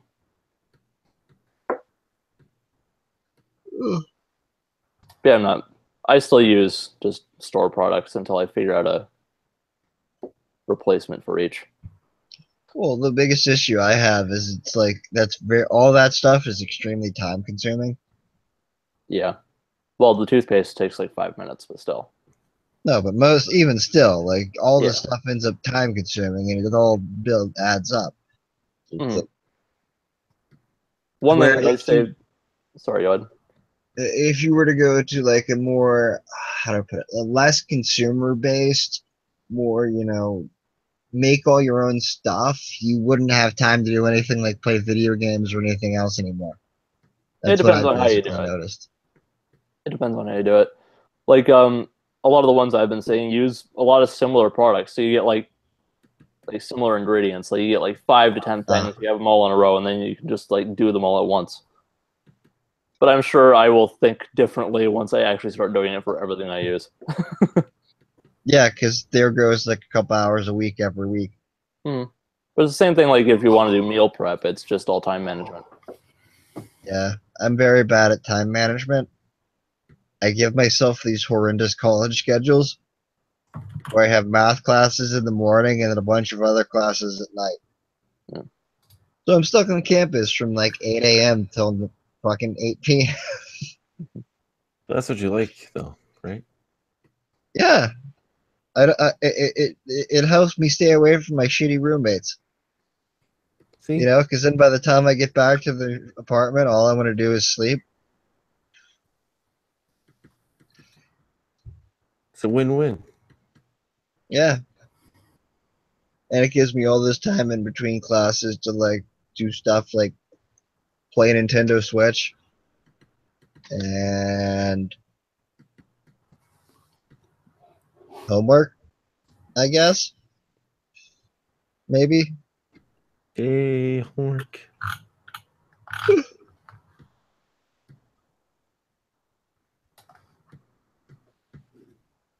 Okay, do we have any other weird non-video game side tangents to go on, or?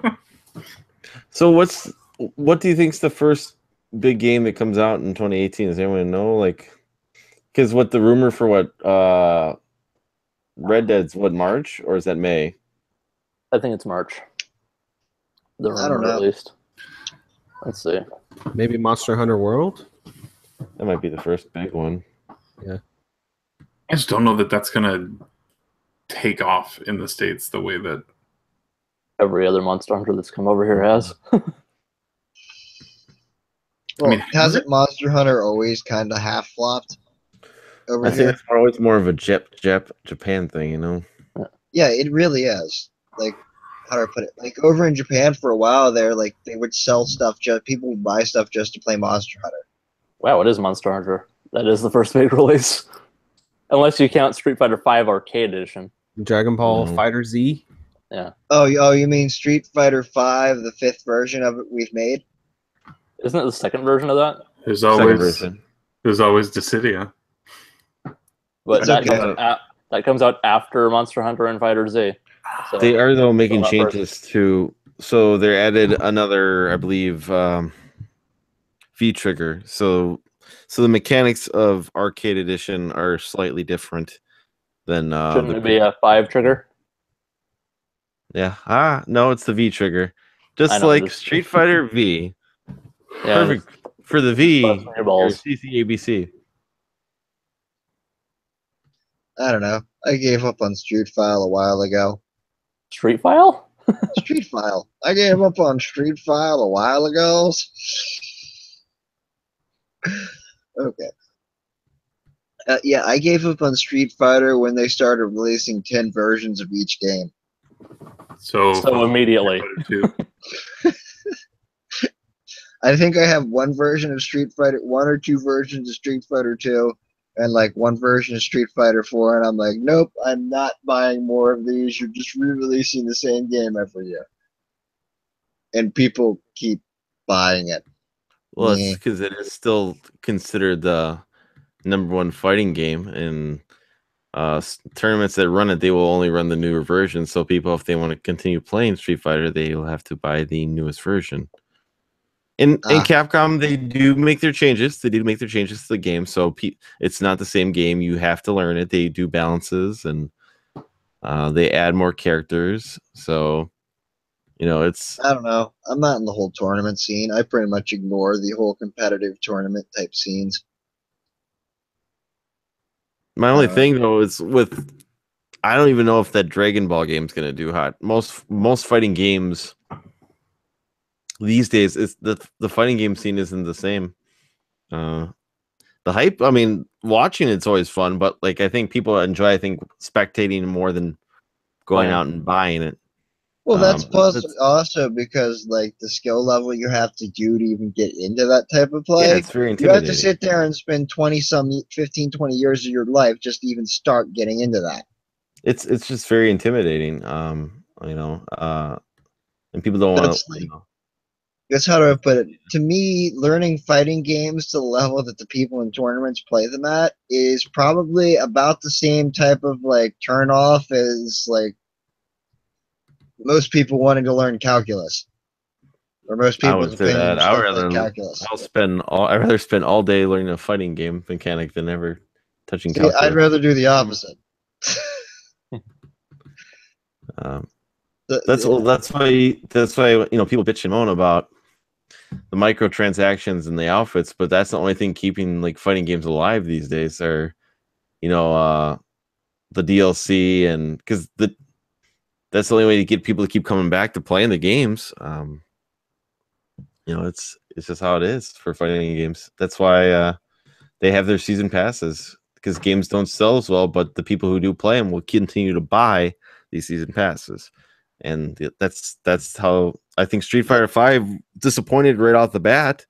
People were upset about not having their whatever story mode right off the bat, and then they gave you one. People still didn't like it. So then, how the Capcom Cup was honestly what kept Street Fighter V alive, and it's starting to actually make money now, but it took like 3 or 4 years in order for it to do so. So this is how it is. I don't know. I don't think we're ever going to go back to the fighting game days in the 90s. Well, there's no more arcades either. So we already kind of did in 2007 with Street Fighter 4. A couple years ago, they were trying to make fighters real big again. I've just always been like, I think they succeeded for a while.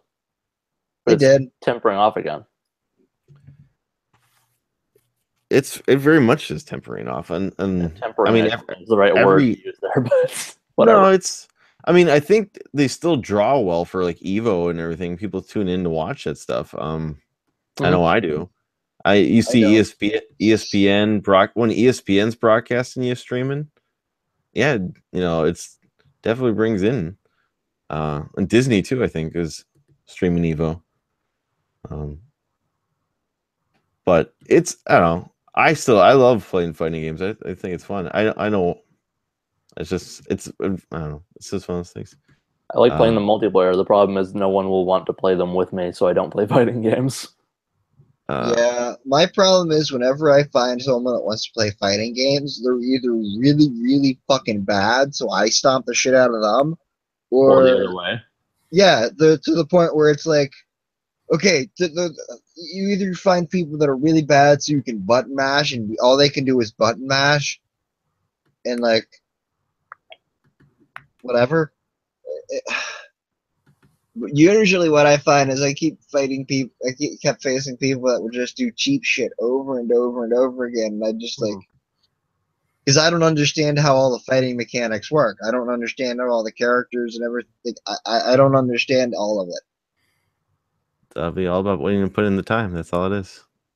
I don't know why this made me think of that, but I remember all the Naruto fighting games that were popular for a while, at least for Naruto people.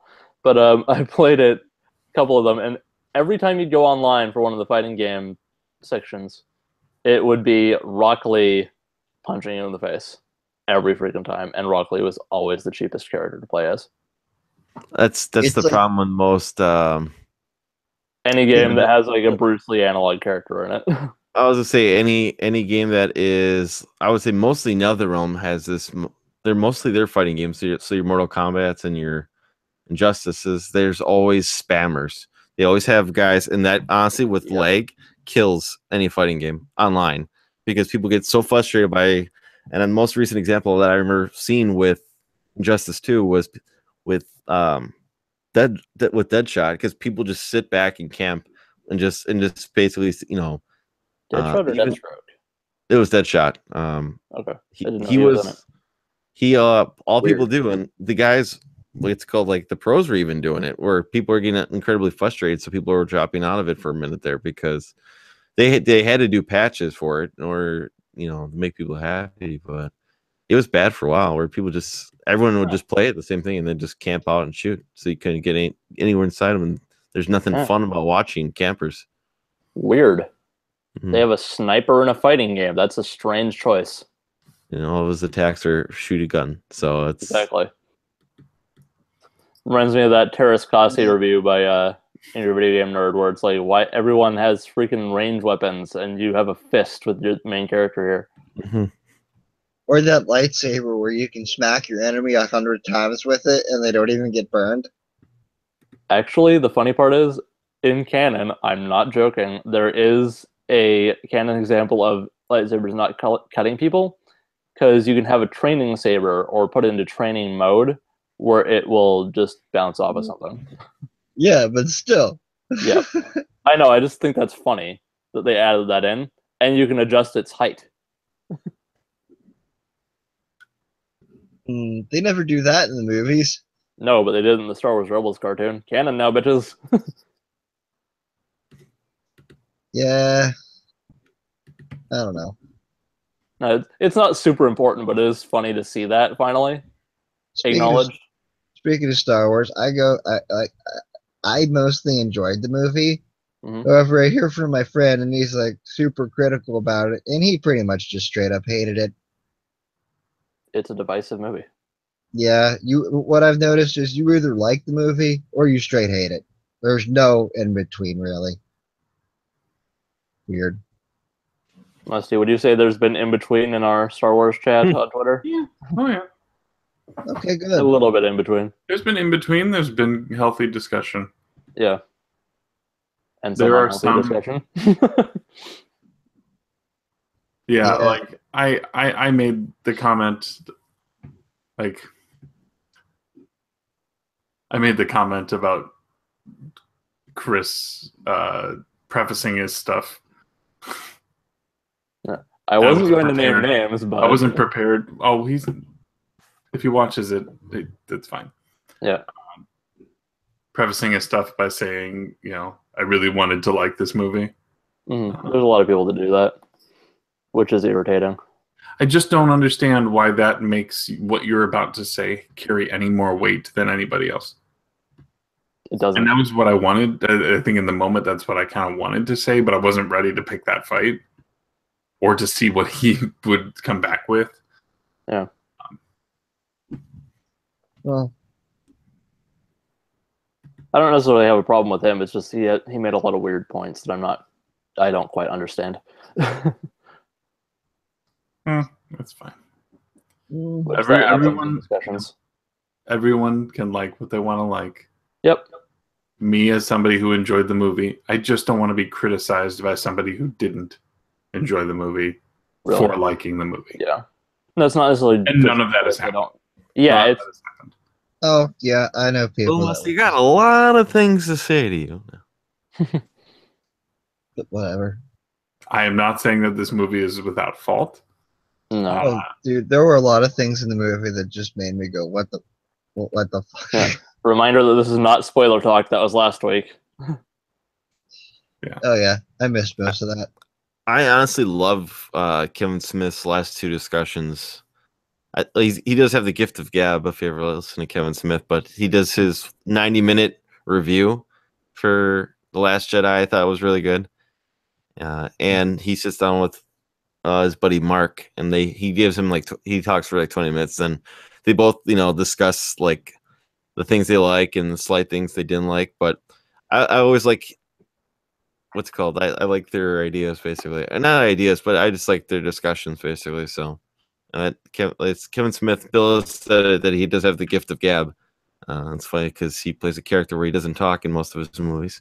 Yep. But, Yep. But yeah.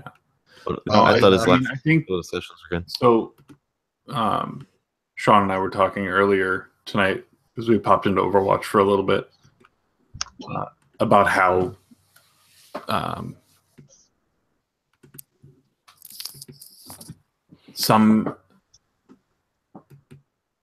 there's the difference between being a fan and being a fanatic. Oh yeah. And that it seems like many of the people who are of the mindset of I absolutely hated it. It was horrible. They're breaking my childhood. It's a childhood thing. Yeah, I've heard that line too many times. Oh yeah. I always tell them, yeah, they're not ruining your childhood. If you don't like the friggin' movie, don't ever watch it again. And just go watch your old movies and just ignore these new ones even exist. And then they get mad at you and call you stupid for even like suggesting that. And I'm like, what the hell? You just told me you didn't like it, so I'm not forcing you to watch it again. Exactly. Yeah. One of the things that I know you probably didn't mean to get into the childhood thing, but No. just one thing with me with the childhood argument, like ruining your childhood, nothing can ruin your childhood because that's already done. Part of growing up is deciding what you still like from your childhood and what you don't, and living with that and not being ashamed of what you like, right? Yep. So the new Transformers movies didn't ruin my freaking childhood. I don't like any of those movies, but I still have G1. I still have the cartoon in that movie, and I enjoy those even though they're flawed. I can acknowledge that flaw. That 86 movie is very good, but it's still enjoyable because it's a freaking toy commercial. Enjoy it. And the IDW comics are pretty good. That's G1. So I've got a lot of stuff to watch. See, for me, there's certain series where, like, the modern games in the series, as far as video games are concerned, I don't like them. Like Final Fantasy, I don't like most of the modern Final Fantasy games. Like, I looked at 15 and just thought it looked completely boring to me. It did not interest me at all. It's Are come there a long plenty of way people from that how it like used to be. 15? Exactly. It's a lot. It's a completely different game. It doesn't play like the old Final Fantasy games I'm used to. Is that enough reason for me to go say Final Fantasy 15 is a shitty game, and if you like it, you're a stupid idiot? No. It's not going to ruin my childhood memories of playing old Final Fantasy games. I can still go play old Final Fantasy games. Yeah. When 15 gets eventually ported to Switch, that is a perfect platform for it. I will say I haven't tried 15, but and again, like we'll probably get off Final Fantasy after this because that's not the point of the discussion. But no, it's fine. I'm just saying. But it's 15 interested me more than any other of the modern Final Fantasies because it has kind of that Kingdom Hearts-esque fighting system in it, and I'm more of a Kingdom Hearts guy than a Final Fantasy guy. So seeing that just kind of interested me a bit. There's other aspects that made me just kind of I don't need to play this right away, but I just don't generally like Final Fantasy. I have nothing against it. It's never clicked with me. But that one interested me because it was something else. So which is kind of the thing, right? Like there were some people who were saying if Star Wars doesn't evolve, Star Wars will die. There was a not very subtle. Changing. Yeah, I will say this without spoilers, but there was a not very subtle subtext in a plot line of running out of gas. On the freeway. What's it called?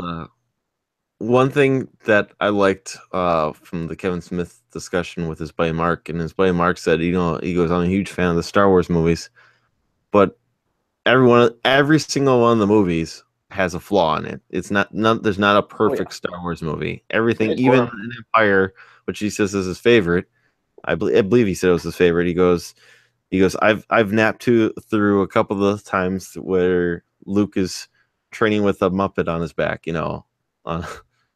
just jumping across rocks, basically, Yep. On the pond. He's like, it's none of these are perfect movies, The scene I'd point out for Empire is the space worm, but still, Mm-hmm. just because that's so surreal. It's not necessarily bad. It's just like you think about that, and it's like, oh yeah, they did do that. That's weird. There's a lot of things in Star Wars to do that's just plain weird, though. But that's kind of what makes it Star Wars. Exactly. It's like, this is not an intellectual sci-fi. It's space fantasy with wizards and magic objects. Who cares? Have fun with it. It's not. Dude, okay, I went into that new Star Wars movie. I wanted to see lightsaber battles and spaceship fights. I saw lightsaber battles and spaceship fights. I was happy. And you got some of the best of those in the entire franchise. Mm-hmm. Like, people... I mean, every time Poe pulls the e-brake on his X-Wing is awesome. Every time he does that. He just needs to power glide his freaking X-Wing, just do a freaking drift. Space drift. I mean, if he can get it to, like, spell out letters as he does it, I'm in. Yeah. I know people give, like, a lot of crap to the pod racing, but if they did a Star Wars movie or, like, just kind of a side thing that was centered around a spaceship race, that would be awesome. Like, just like the Kessel Run type thing. Maybe not necessarily Kessel Run. We'll probably actually get that in the Solo movie, but we're getting that in the Solo movie. We're going to see him run the Kessel Run on the Falcon. Yeah, but actually, there is a Han Solo comic book. It's 5-issue miniseries, and it's him doing this big, high-stakes race with no rules. It's pretty fun.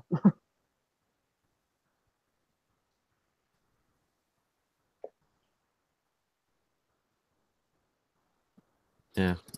But yeah,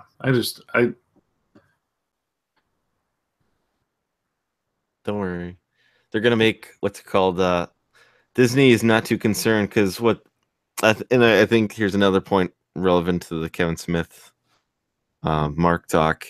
The 20,000 people that signed that petition, even if they spent, I think he said $20, that's only $50,000. From the 20,000 people, or was it $500,000? I'm sorry.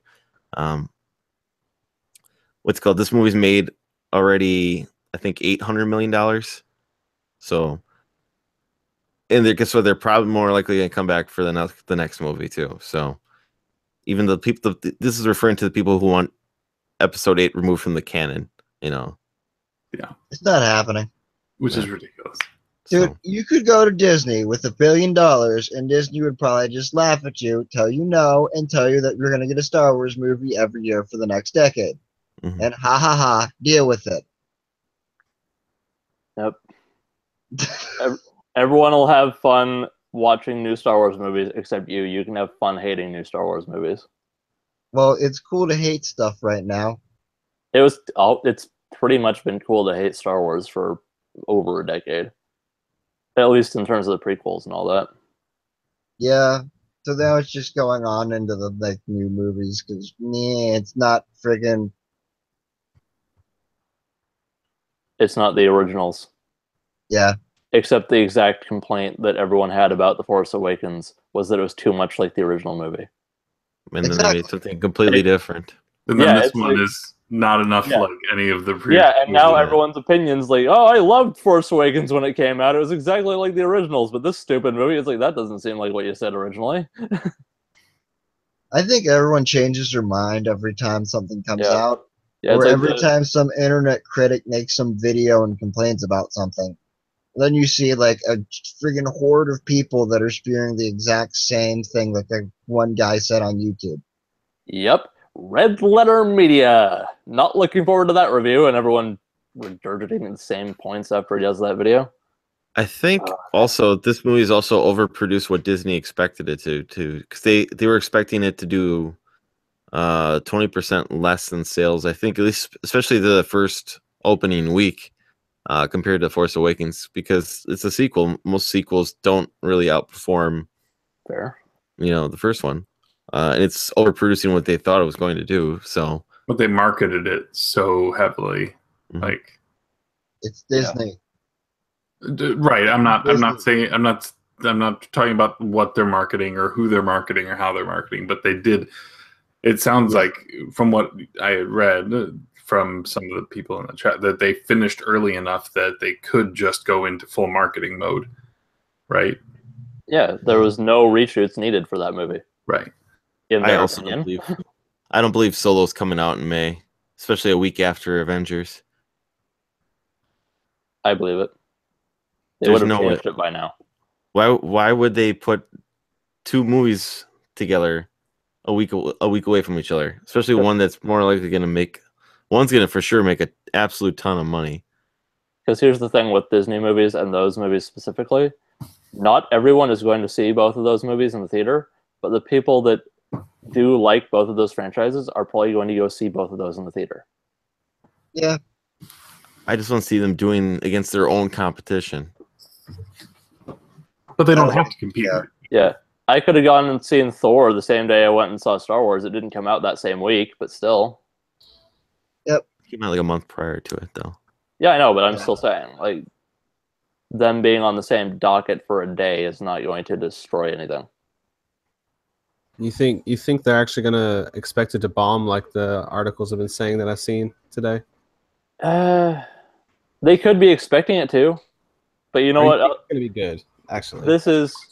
It could be good. It could be bad. I don't know. We don't know until we see the movie. But here's the thing, with Star Wars specifically. You know what other movie in the Star Wars franchise they were expecting to bomb heavily? The first one. True. Yeah. George was like I'm just gonna go to work because I don't want to see the empty theater when my movie opens. And then like the next day, I think he went to go do something, and he had to go past the theater, and he sees like this huge freaking line. He's like, what movie are you guys going to see?" That's cool. Yeah, I don't remember the story exactly, but it was something along those lines, and it might have been Marshall Lucas that did that. I don't remember.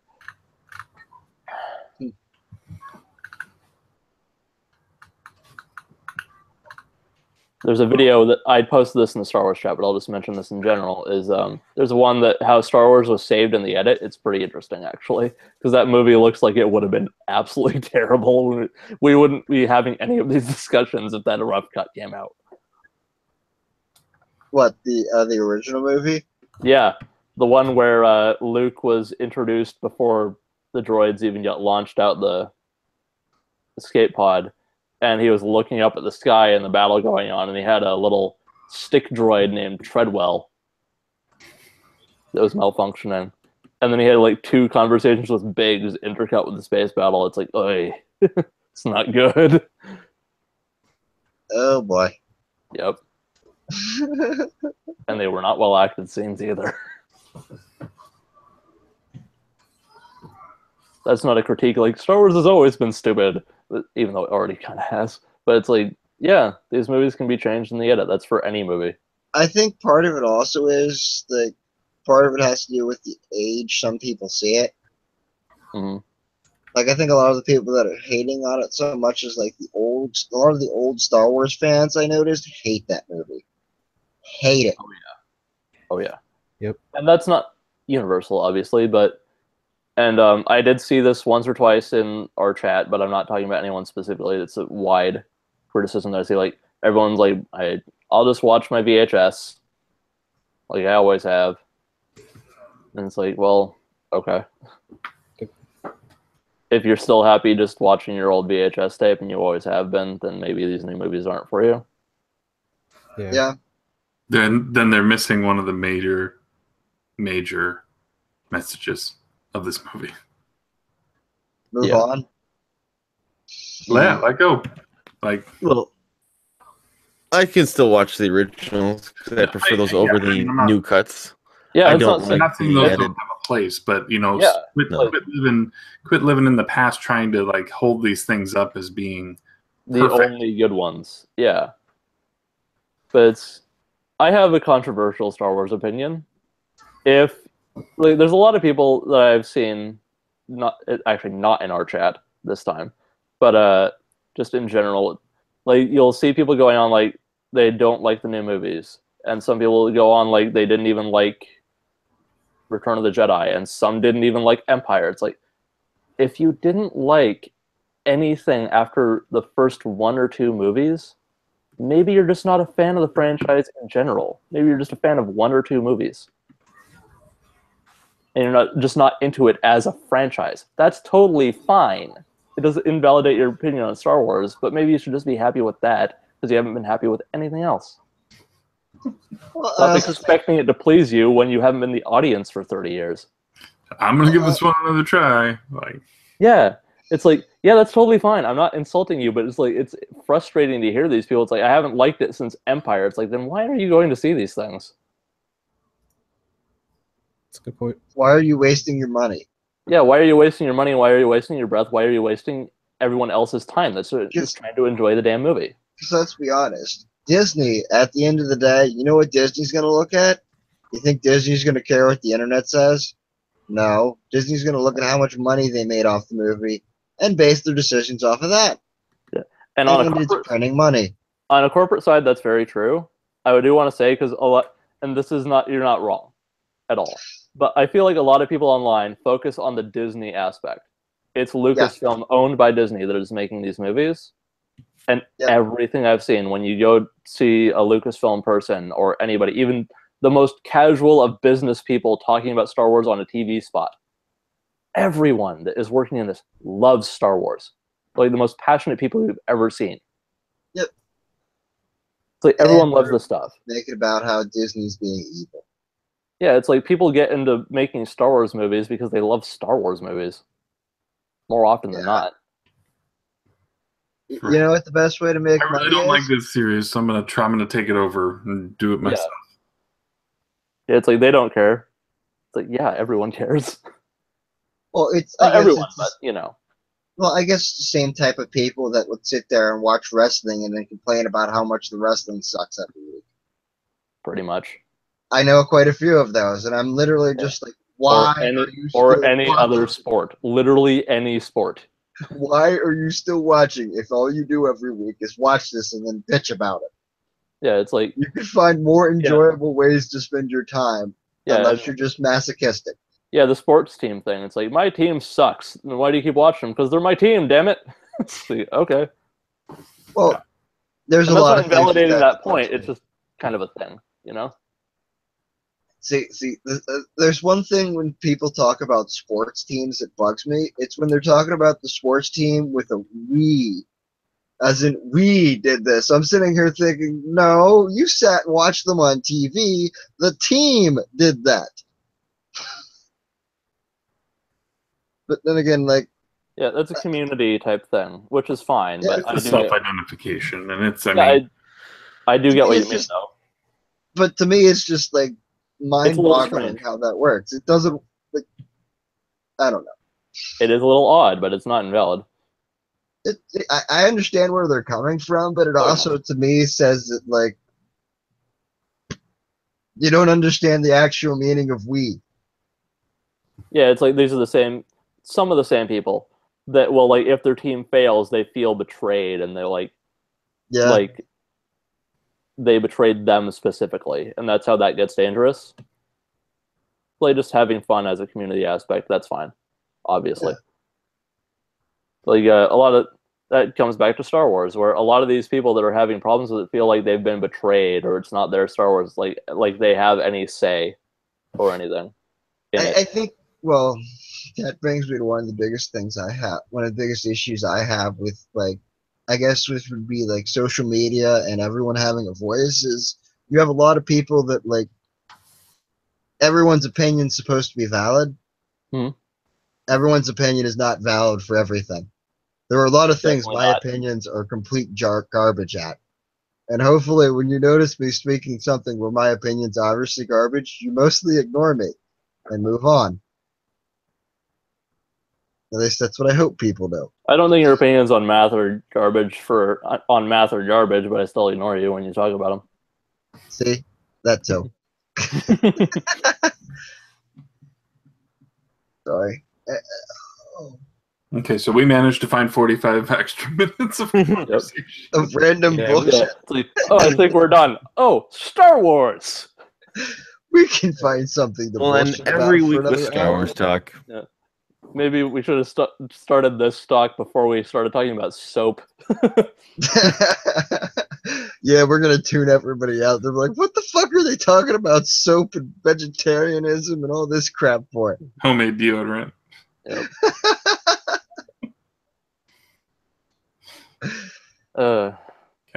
We can't say this episode wasn't varied. Yeah, it might have gone downhill towards the end.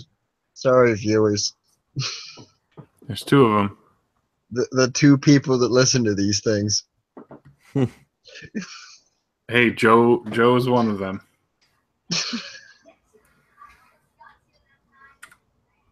I should have one clarification final for the Star Wars thing. When I said my controversial opinion about if you haven't liked the movies since like the first two, maybe it's just not for you anymore. That's not saying everyone that doesn't like this movie is in that camp, obviously. But there are certain people like that keep going out to these movies and all they do is complain, and it's like, okay, maybe it's just not for you if you haven't liked these movies since then. But that's just all I meant is people have different reasons for not liking the movie or liking the movie, but some of them are just really annoying and redundant. Well, one of the things I've been trying to do lately is spend more time on focusing on things I actually enjoy and less time hating on random shit. Yep. Because hating on random shit just puts a bunch of negativity out there. If you only talk about things you actually like, and if you don't like it, just whatever, move on. Other people are going to like it. Because one thing I have noticed being on the internet, no matter how shit you think something is, there's someone out there that likes it. Yeah. Actually, segue. I was going to make a point where it's like, I like the prequels. Most people hate those. But I hated them for a long time too. I hated them for a long time too because it was kind of a popular thing and I jumped on that bandwagon. I'm not saying that that's what everyone does that doesn't like them. But what I ended up doing was I ended up focusing on what I enjoyed about them rather than what I didn't like about them, and it made me so much happier. Yeah. Like they're definitely flawed. But every single movie's flawed. Oh yeah, and we just got done talking about that with the original Star Wars movies and every Star Wars movie. But how I was going to segue of just not someone out there does like it. Ryan's gonna love this. Batman v Superman. But what I was going to say was I'm actually going to kind of apologize a little bit. I do bust your balls about Batman v Superman a lot. But I've said I have no problem with you liking that movie. It's totally fine. It's like people judge me for liking the prequels. Anything. But regardless of if it's a flawed movie, in my opinion, you can still enjoy it. Who cares? It's a movie. Right? It's all under the giant blanket of entertainment anyway. Yeah. Which is all supposed to be stuff you find to like. Ryan feels his self-worth is being questioned because you don't like it. How dare you? Yeah, I have to defend myself. Yeah, I probably could have voiced that point better, but it's just like... Oh, I'm playing. Yeah. No, I'm just acknowledging that for myself because I was kind of rambling anyway. But... It's 2 a.m., so... Yeah, West Coast. Yeah, just there's a difference between a movie being bad and enjoying a movie. Well, 50% off guides at GameStop. Holy crap! To bring this to games, there are people that like virtual highlight. Yeah. There are people that like virtual. That's an interesting take. Highlight. Having seen virtual highlight. If you've ever looked at virtual highlight, that game is freaking atrocious. I've beaten it. It's atrocious. People like it. Yeah, but here's the thing, though. Someone liked it enough to write an FAQ for it. Yeah. Here's the thing, though, with virtual highlight.